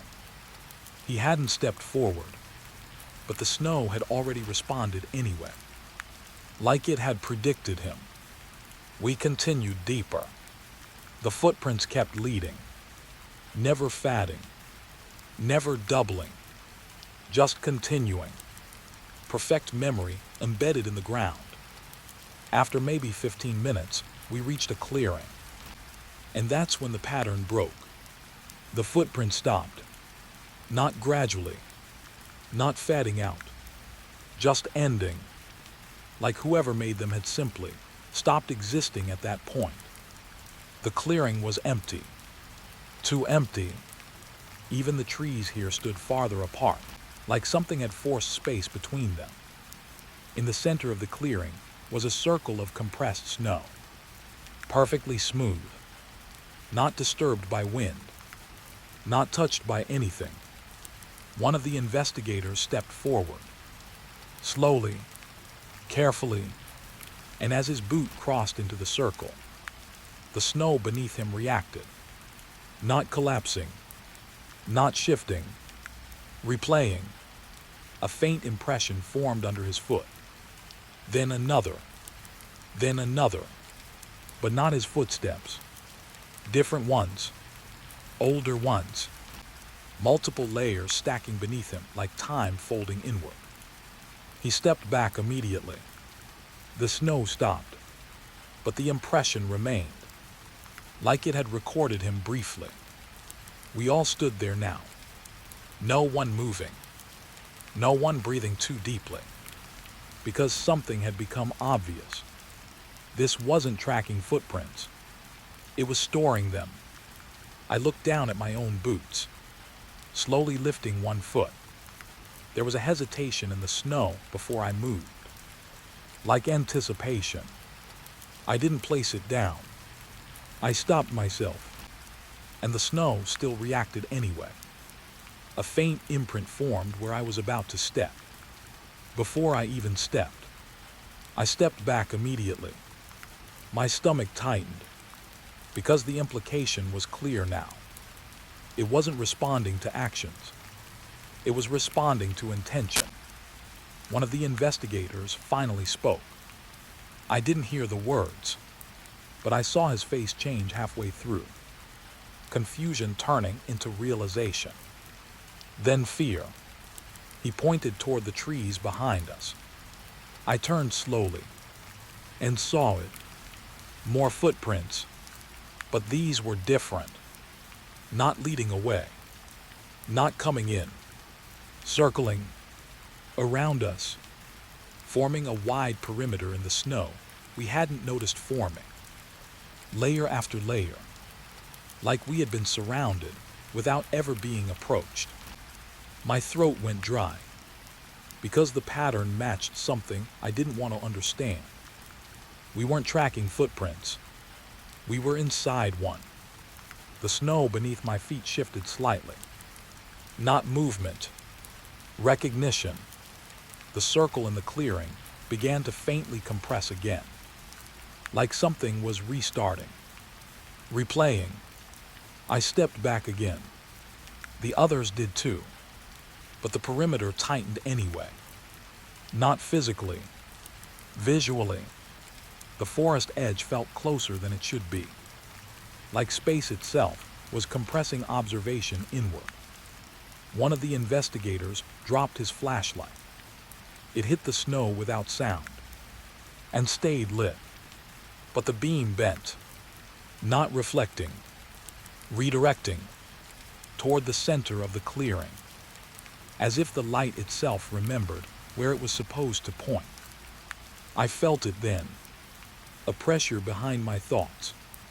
Not voice, not sound, expectation. The snow wanted something from us. Or more accurately, it wanted us to complete something it had already started. The footprints behind us began to fade, not disappear, merge, like the path was closing itself off after being acknowledged. We were being erased from the trail while still inside it. I took one step back, and the snow under my boot deepened instantly. Not reacting, confirming. The others noticed, all of them now looking down at their feet. None of us moving anymore, because movement meant instruction, and instruction meant continuation. The clearing grew quieter, if that was even possible. And then I understood the final detail.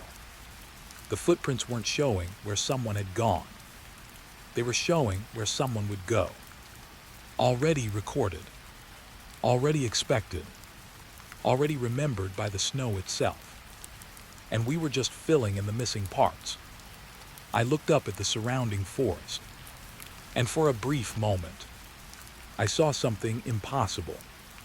Faint impressions in the air above the snow, like invisible footsteps midair, waiting to be completed. The wind shifted slightly, and the impressions adjusted, synchronizing with it, as if even air currents were participating in the memory system. One of the investigators whispered again. This time I almost caught it. It sounded like, "We're already inside it." The snow beneath all of us began to compress at once. Not violently, deliberately, like the world was preparing to record the next step we hadn't taken yet. And I realized something worse than being followed. We were being anticipated. Every possible movement, every hesitation, already written into the snow's memory. And somewhere deep in the forest, the footprints we were following were still continuing.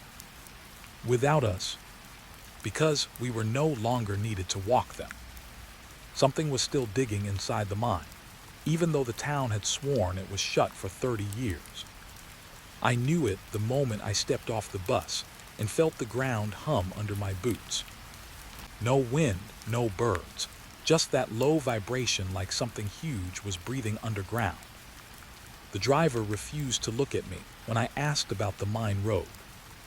He only said, "No trains go there anymore," and kept the engine running. But I hadn't said anything about trains. That was the first thing that made my stomach tighten. The second was the sound I heard when I crossed the old wooden bridge. It wasn't water under it. It sounded like metal scraping stone, slow and deliberate far below. I stopped halfway across, gripping the rail. That's when I noticed the first light inside the mine entrance. It was impossible. The mine was sealed with concrete since 1992. I checked the files myself before coming. There should have been no power, no workers, no air shafts open. But the light inside flickered like someone was moving. I told myself it had to be reflection, maybe old equipment. Then I saw the shadow walk across the opening. It didn't look at me. It looked deeper into the tunnel, like it was waiting for something else. My radio crackled suddenly, even though I hadn't turned it on. A voice whispered my name. I froze. It wasn't a human voice. It came from the mine. I should have run then, but my feet wouldn't move. It felt like the ground had locked me in place. The light inside the mine grew brighter. Not natural bright, like welding sparks in a dark throat. I finally forced myself to step backward. But every step I took, the sound under the bridge followed me. It wasn't echo. It was sinking, like something was matching my movements underground. I turned back toward the mine entrance. The shadow was gone, but the light remained. Now it blinked slowly. I raised my radio again. This time, more voices came through, all whispering different names. Some I recognized, names of miners who died decades ago. I had read those reports. They were officially buried in records, but now they were calling out from inside the earth. My throat went dry. The mine wasn't abandoned. It was still operating. And I realized something worse than that simple fact, something that made my chest tighten so hard I could barely breathe. It wasn't that the mine was active. It was that it had been active while no one admitted it existed. I moved closer without meaning to. Every instinct told me to stop, but curiosity dragged me forward like a rope around my neck. The bridge creaked again, this time louder. Not from wind, from beneath. I looked down through the gaps in the wood, and for a second, I saw movement in the dark water below. It wasn't fish. It was shapes, human-shaped, walking against the current. I stepped back too fast and nearly fell. My heart was pounding now, loud enough to drown the mind sounds for a moment. But then the radio spoke again, this time clearer. It said, "Do not leave the bridge." I whispered back without thinking, "Who are you?" The answer came instantly. "We are what you built over." My blood went cold. I had never worked in mining. I came here as a journalist. Someone was lying, but I didn't know who. The mine entrance suddenly felt closer, like it had shifted while I wasn't looking. I swear the air changed temperature in seconds, dropping so fast my breath turned visible. Something inside the tunnel responded to my presence. Not like machinery, like awareness. I stepped onto the bridge again, forcing myself to move forward. Each step felt heavier, as if the wood remembered my weight. Behind me, the town stayed silent, but I knew it was watching. Not with eyes, with pressure, like the air itself had focus. I reached the midpoint of the bridge again. The mine light was gone. For a second, I felt relief. Then the ground beneath me answered with a deep metallic thud. I froze completely, because I understood something I shouldn't have. The mine wasn't below the town.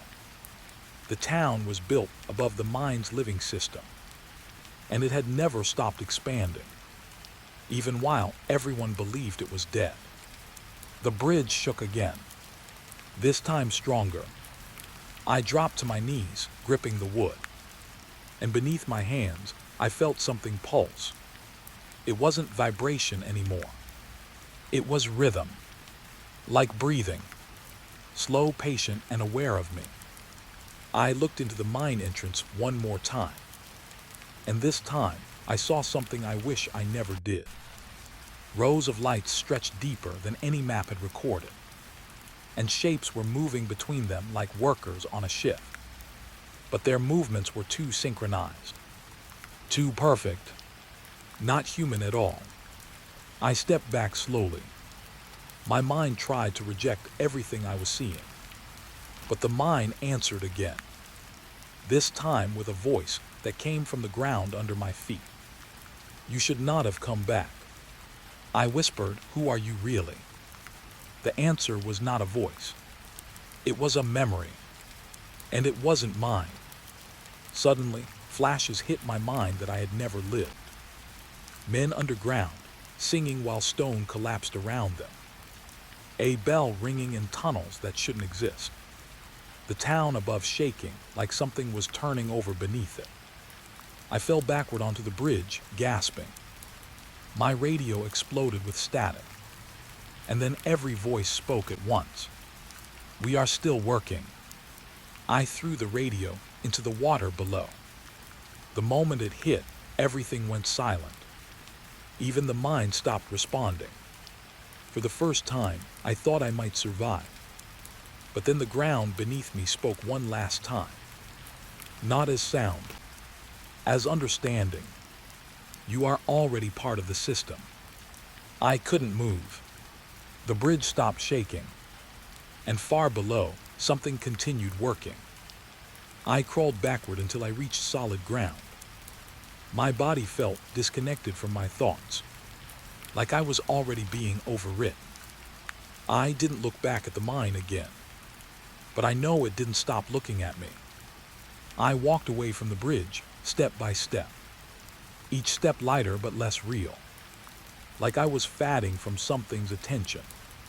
The town behind me stayed silent, but I knew silence didn't mean empty. It meant listening. When I finally reached the bus road again, I collapsed. The driver was gone. Only the engine was still running. And inside the empty seat beside mine, there was wet, cold dust. I didn't sit. I just stared at it, because I knew it hadn't been there when I arrived.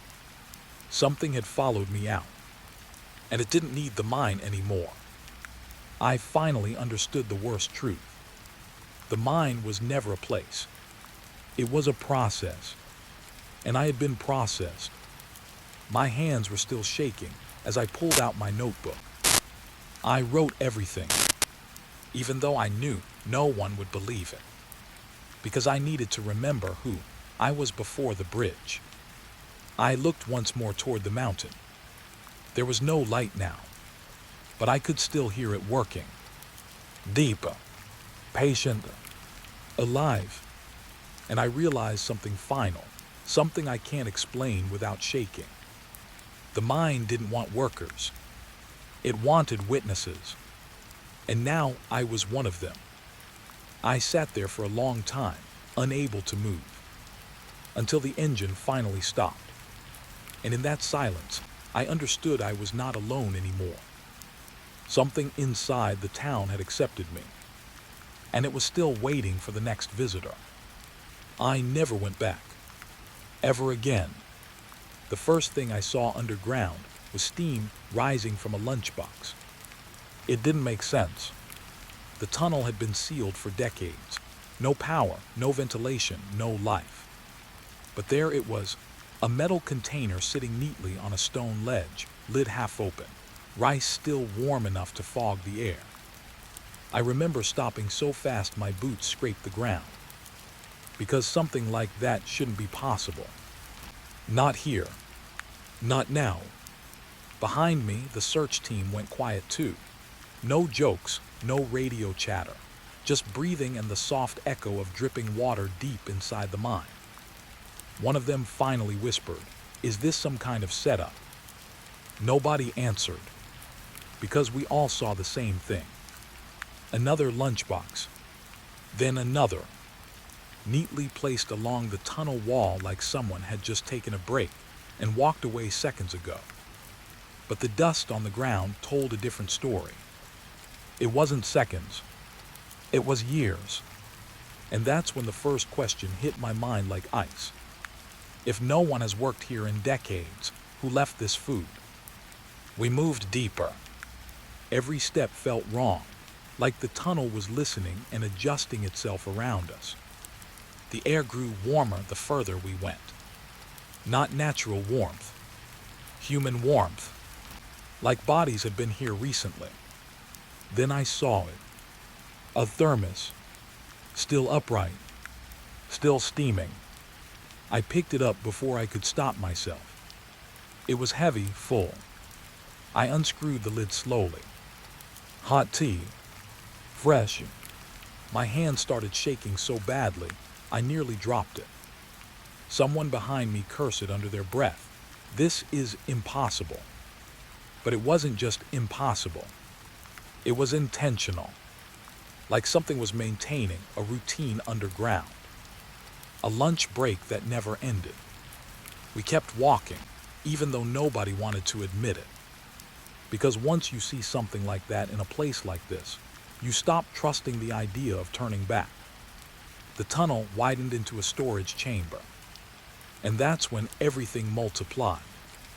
Tables, metal stools, old worker helmets placed neatly like they were waiting to be worn again. And food everywhere. Not rotten, not decayed, fresh. Steam still rising from bowls like invisible hands had just served them. I felt my stomach twist hard.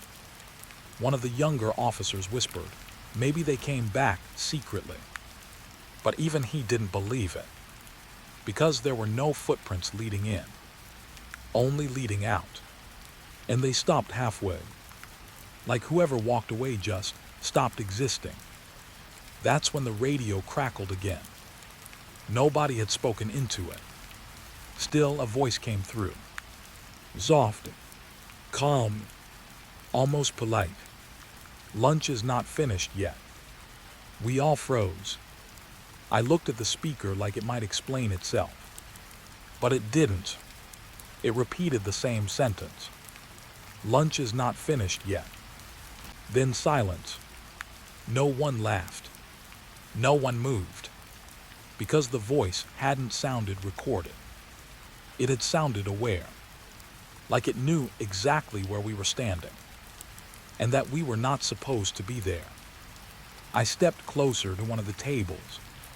A bowl of soup sat untouched, steam rising in perfect, steady lines. I reached out slowly, against every instinct I had. The moment my fingers touched the bowl, it was hot, freshly hot. I pulled my hand back so fast I almost fell. Behind me, someone whispered, "This is cooking right now." But there was no fire, no stove, no source of heat, just food refusing to cool down. And then the worst detail appeared. Every lunchbox had a name written on it. Not printed, not engraved, written by hand. Names of miners who officially died underground. Names I had seen in old reports. Men declared missing. Men declared dead. But here they were, still eating. Still on break. Still part of something that hadn't ended. My chest tightened, because that meant one thing. Either the records were wrong, or the underground was lying. We moved deeper into the chamber, following a narrow passage behind the tables.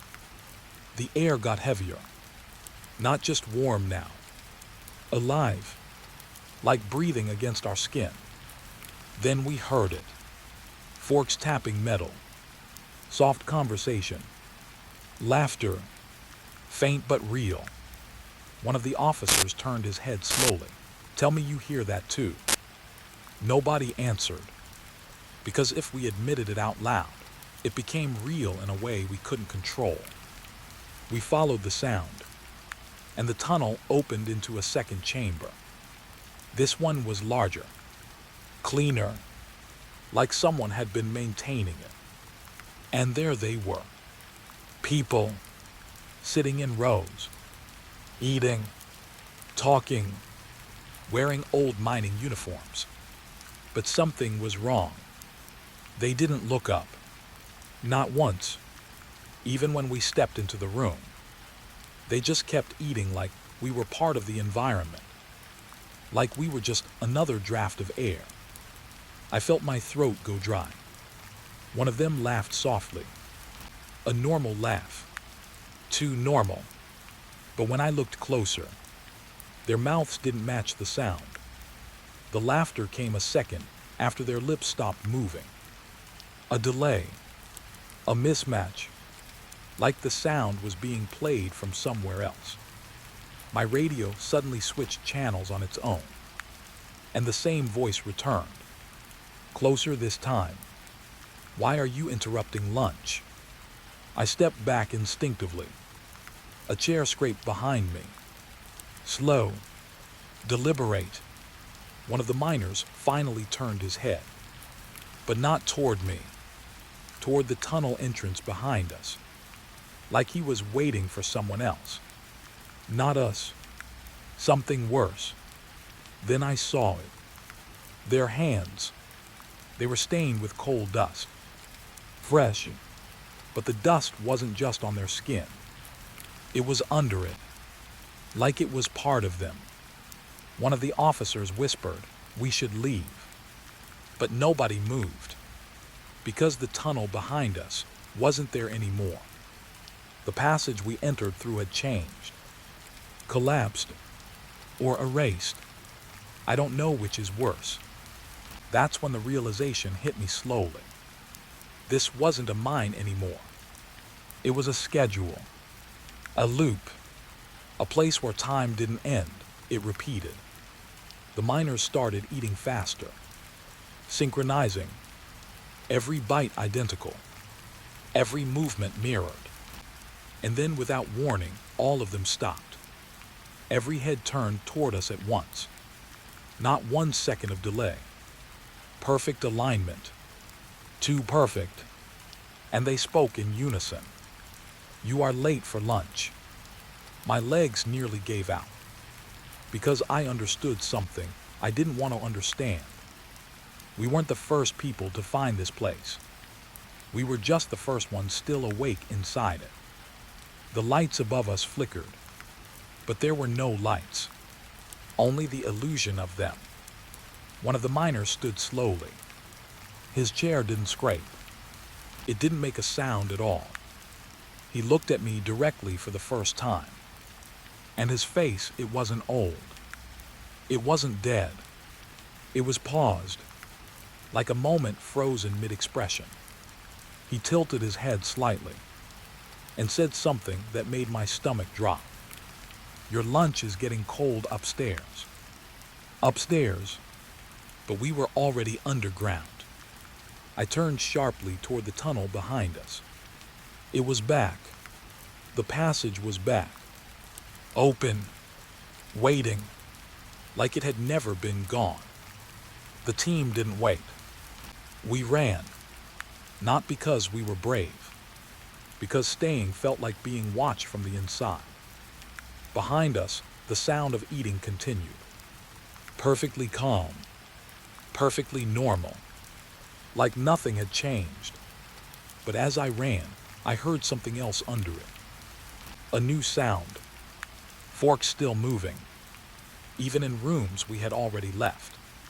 Still eating, still repeating, still working through a lunch that never ends. We reached the exit tunnel breathless, collapsing into cold air that finally felt real again. But I couldn't stop shaking, because I knew what I saw down there wasn't a haunting.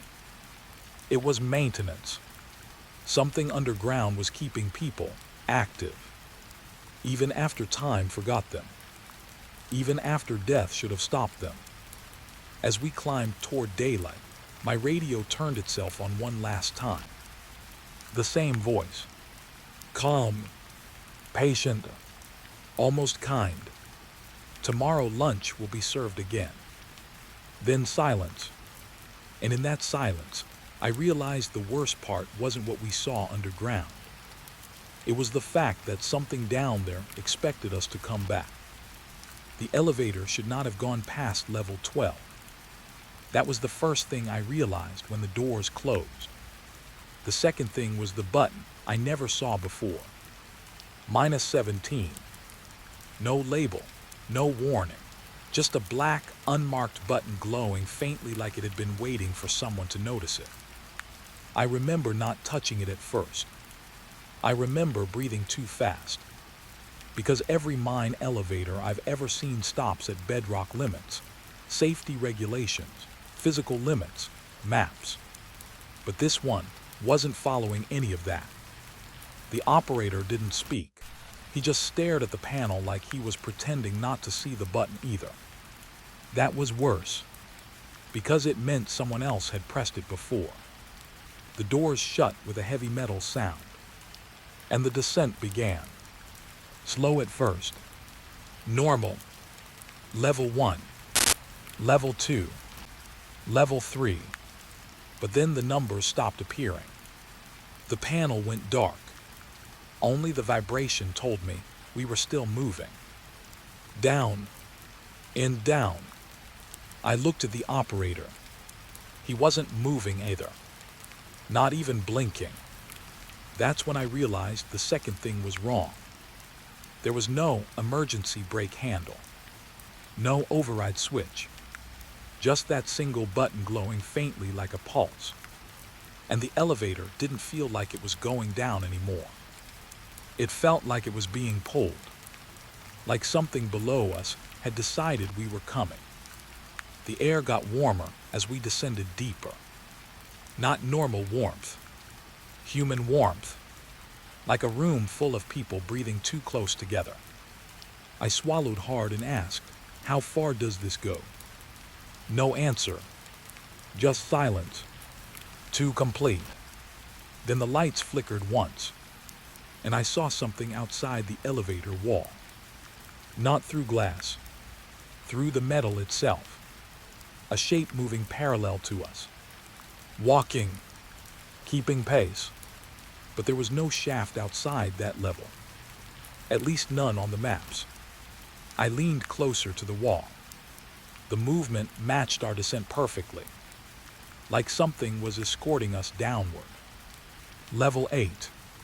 Level 9. But the display stayed frozen at 9. We kept going anyway.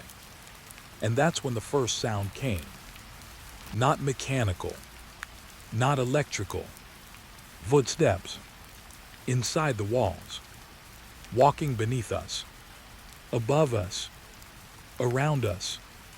Like the elevator wasn't moving through space anymore. It was moving through something alive. I stepped back instantly. My shoulder hit the opposite wall. Cold metal. Too cold. The operator finally spoke. Just one sentence. "You didn't press it, did you?" I froze. Because I hadn't. But the button was glowing brighter now. Like it had been activated anyway. Like my presence was enough. The elevator jolted slightly. Not stopping. Changing direction. That's when I understood something I didn't want to understand. We were no longer descending through the mine. We were descending through something built under the mine. Something not on any survey. Not on any geological record. Something kept hidden by not being named. Level 12 should have been the end. But the display flickered. Then skipped. And now the numbers were wrong. Not counting up or down properly. Just appearing wherever they wanted. The operator started breathing heavier. First time I heard emotion from him. Fear. Real fear. He reached for the control panel. But his hand stopped halfway. Like something invisible had grabbed his wrist. He looked at me then. And whispered, "Don't let it think you're arriving." Before I could ask what he meant, the elevator dropped. Not a descent. A fall. My stomach lifted into my throat. The lights died instantly. Total darkness. But I wasn't alone in it. Because I could hear breathing. Not mine. Multiple. Close. Inside the elevator. I turned sharply, heart hammering, but I couldn't see anything. Just the sound. Soft, patient. Waiting. Then the elevator stopped so suddenly, I hit the floor. Silence again. Complete. Absolute. The kind of silence that feels intentional. Then the doors opened. No warning. No arrival signal. Just open. I didn't move. Because outside wasn't a mine level. It wasn't anything I recognized. It was a station. But not built for trains. For waiting. A platform stretched into darkness in both directions. Lined with lamps that flickered like they were remembering how to exist. And luggage. Hundreds of suitcases. Perfectly placed. All identical. All unopened. The operator was gone. I don't know when. I didn't see him leave. I just noticed the space beside me was empty. Like he had never been there at all. I stepped slowly out of the elevator. My boots echoed too loudly. Like the sound didn't belong here. The elevator door stayed open behind me. Waiting. Not closing. Not leaving. Just waiting. And that's when I saw the sign on the wall. Not written. Etched. Level. Arrivals only. Arrivals. Not departures. I felt my throat tighten. Because I suddenly understood why there was no emergency brake. Because nothing here was meant to go back up. A suitcase nearby moved slightly. Just a small shift. Like something inside adjusted its weight. I froze. Then another one shifted. Then another. Not opening. Not breaking. Just responding. Like they knew I was here. A sound echoed down the platform. A bell. Slow. Deep. Familiar. The same tone I had heard in reports that didn't make sense. Except now it was real. and closer. I looked back at the elevator. The control panel was still glowing. The button pulsed once, slow, like a heartbeat, and then I realized something worse. The elevator hadn't left. It was still here, still open, still inviting, but the doors had changed slightly. Now they weren't doors. They looked like an entrance that had always been part of this place, like it had never come from above at all. The station wasn't underground. It was underneath existence itself, and I had just been delivered to it. The luggage around me began to align. Slowly, neatly, forming rows leading deeper into the platform. Like a path, a direction, a guide. I didn't want to follow it, but my feet moved anyway. One step, then another, not because I chose to, but because something in the silence made staying still feel impossible. The bell rang again, closer this time, and with it came a whisper across the platform. Soft, counted, like names being checked off a list that never ends. I stopped walking, because I recognized one of the names. Mine. The lights above flickered in sequence, one by one, and far down the platform, I saw something waiting. Not moving, not approaching, just already there, watching, like it had always been assigned to receive me. The elevator doors behind me began to close slowly. Not with force, not with urgency, just certainty, like the system was completing its cycle. And as they shut, I understood the final truth of the descent. The elevator didn't go deep. It went to where arrivals are stored. And I had just arrived on time. The lift didn't stop when it should have. I was watching the depth meter the whole time. It passed the last known level. Then it passed the official end of mine marker. Then it just kept going down like the mountain had no bottom at all. No one spoke, not because we agreed to be quiet, but because none of us could find the reason to break the silence. The radio on my shoulder gave a soft crackle. Then came breathing. Not mine. Not anyone in the lift. Slow, wet, close to the mic, like someone was standing right behind the speaker, exhaling directly into it. I looked at the others. Their faces didn't move, but I saw it in their eyes. They heard it too. The lift shook once, then continued downward.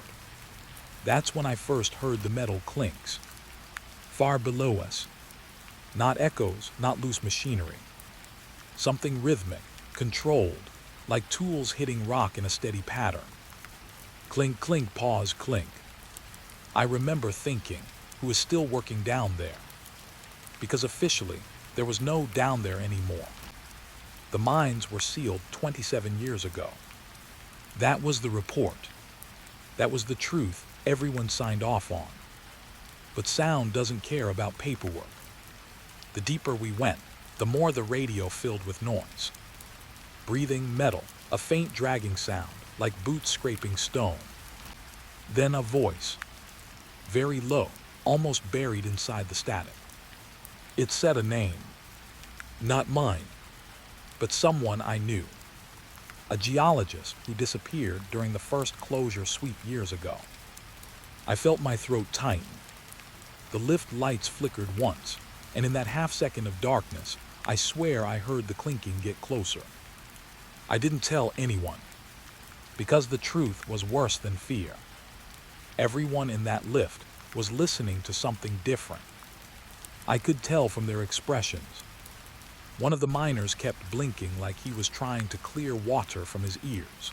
Another pressed his hand hard against the wall, like he could feel vibrations through it. And the woman from surface control, she was whispering numbers under her breath, depth readings, over and over, like she was trying to anchor herself in reality. But reality was already slipping. The radio crackled again. This time, the breathing turned into speech. Still working. 2 words. Then silence. Then clink, clink, clink. I leaned closer to the speaker without thinking. My instinct told me to turn it off, but something deeper told me I needed to hear more. That's the problem with curiosity in places like this. It doesn't feel like a choice. It feels like gravity. The lift slowed. Not stopped, just slowed like something had grabbed it from below. The metal cables groaned. A sound like a long-held breath being squeezed out of steel. Then the intercom flickered on by itself. No one touched it. A voice came through, clearer than before. Calm human to human. Shift continues below. I froze. The words didn't feel like a warning. They sounded like an instruction. Like we were late for something already in progress. The miner beside me finally spoke. What shift? No answer came. Just breathing again. But now it wasn't random. It matched the rhythm of the clinking. In and out. Work and pause. Like whoever was down there was alive and organized. The lift jerked again. We all grabbed the rails. The depth gauge finally stopped increasing. For a second, I felt relief. Then I looked closer. It hadn't stopped. It had reset. It was counting upward again, going back towards 0. Only we weren't moving up. I felt my stomach drop. The woman from control noticed it too. No, she whispered, that's not possible. But the numbers kept changing. Slow, precise. Like someone was rewriting them from below. The radio suddenly filled with voices. Not one. Many. Overlapping. Some were singing under their breath. Some were counting. Some were just calling names. Names that made no sense here. Names of people long dead. And then one voice cut through everything else. Right into my ear. Don't go up. I stepped back so fast I hit the rail. The miner looked at me. You heard that too. I didn't answer. Because the speaker wasn't finished. It added something softer. Almost tired. Shift changes don't end, they only turn. The lift lights dimmed again. But this time, they didn't return fully. We were left in a half-dark glow, like the system had given up pretending. That's when the clinking stopped. Complete silence hit us so hard it felt physical. Even the breathing paused. For 1 second, there was nothing. Then the lift doors below us shuddered. Not opening, just reacting. Like something on the other side had noticed us noticing it. The woman from control started crying. Quiet, controlled, like she didn't want to disturb whatever was listening. I don't want to go there, she said. No one asked where there was. Because we all knew. We just didn't want to say it out loud. The radio came alive one last time. But this time it wasn't static. It was clear. Too clear. Like someone had finally stepped right up to the microphone. And what came through wasn't a voice. It was a group. Working together. Metal hitting stone. Breathing in rhythm. Numbers being called out like a schedule. And beneath it all, something repeating softly. Still active, still active, still active. The lift jerked again. Downward. Not up. Not level. Down. Even though the gauge still claimed we were rising. That was the moment I understood the real horror. The mine wasn't going deeper. It was looping. We weren't traveling through space. We were stuck in something that pretended to be movement. The miner grabbed my arm. Tell me this is a malfunction. I couldn't, because the sounds from the radio had started syncing with the lift itself. Clink inside metal. Breath inside, cable groan. Voice inside, vibration. It wasn't broadcast anymore. It was inside the structure. The lift wasn't carrying us. It was carrying it. And then the final voice came through. Not from the radio. Not from the intercom. From the walls. Everywhere at once. Soft, calm, final. Your shift begins now. The lights went out completely. And in the dark, I heard something new. Not below us anymore. Not distant. Right beside me. A metal clink. Followed by breathing. Very close. Too close. And then a hand touched my shoulder.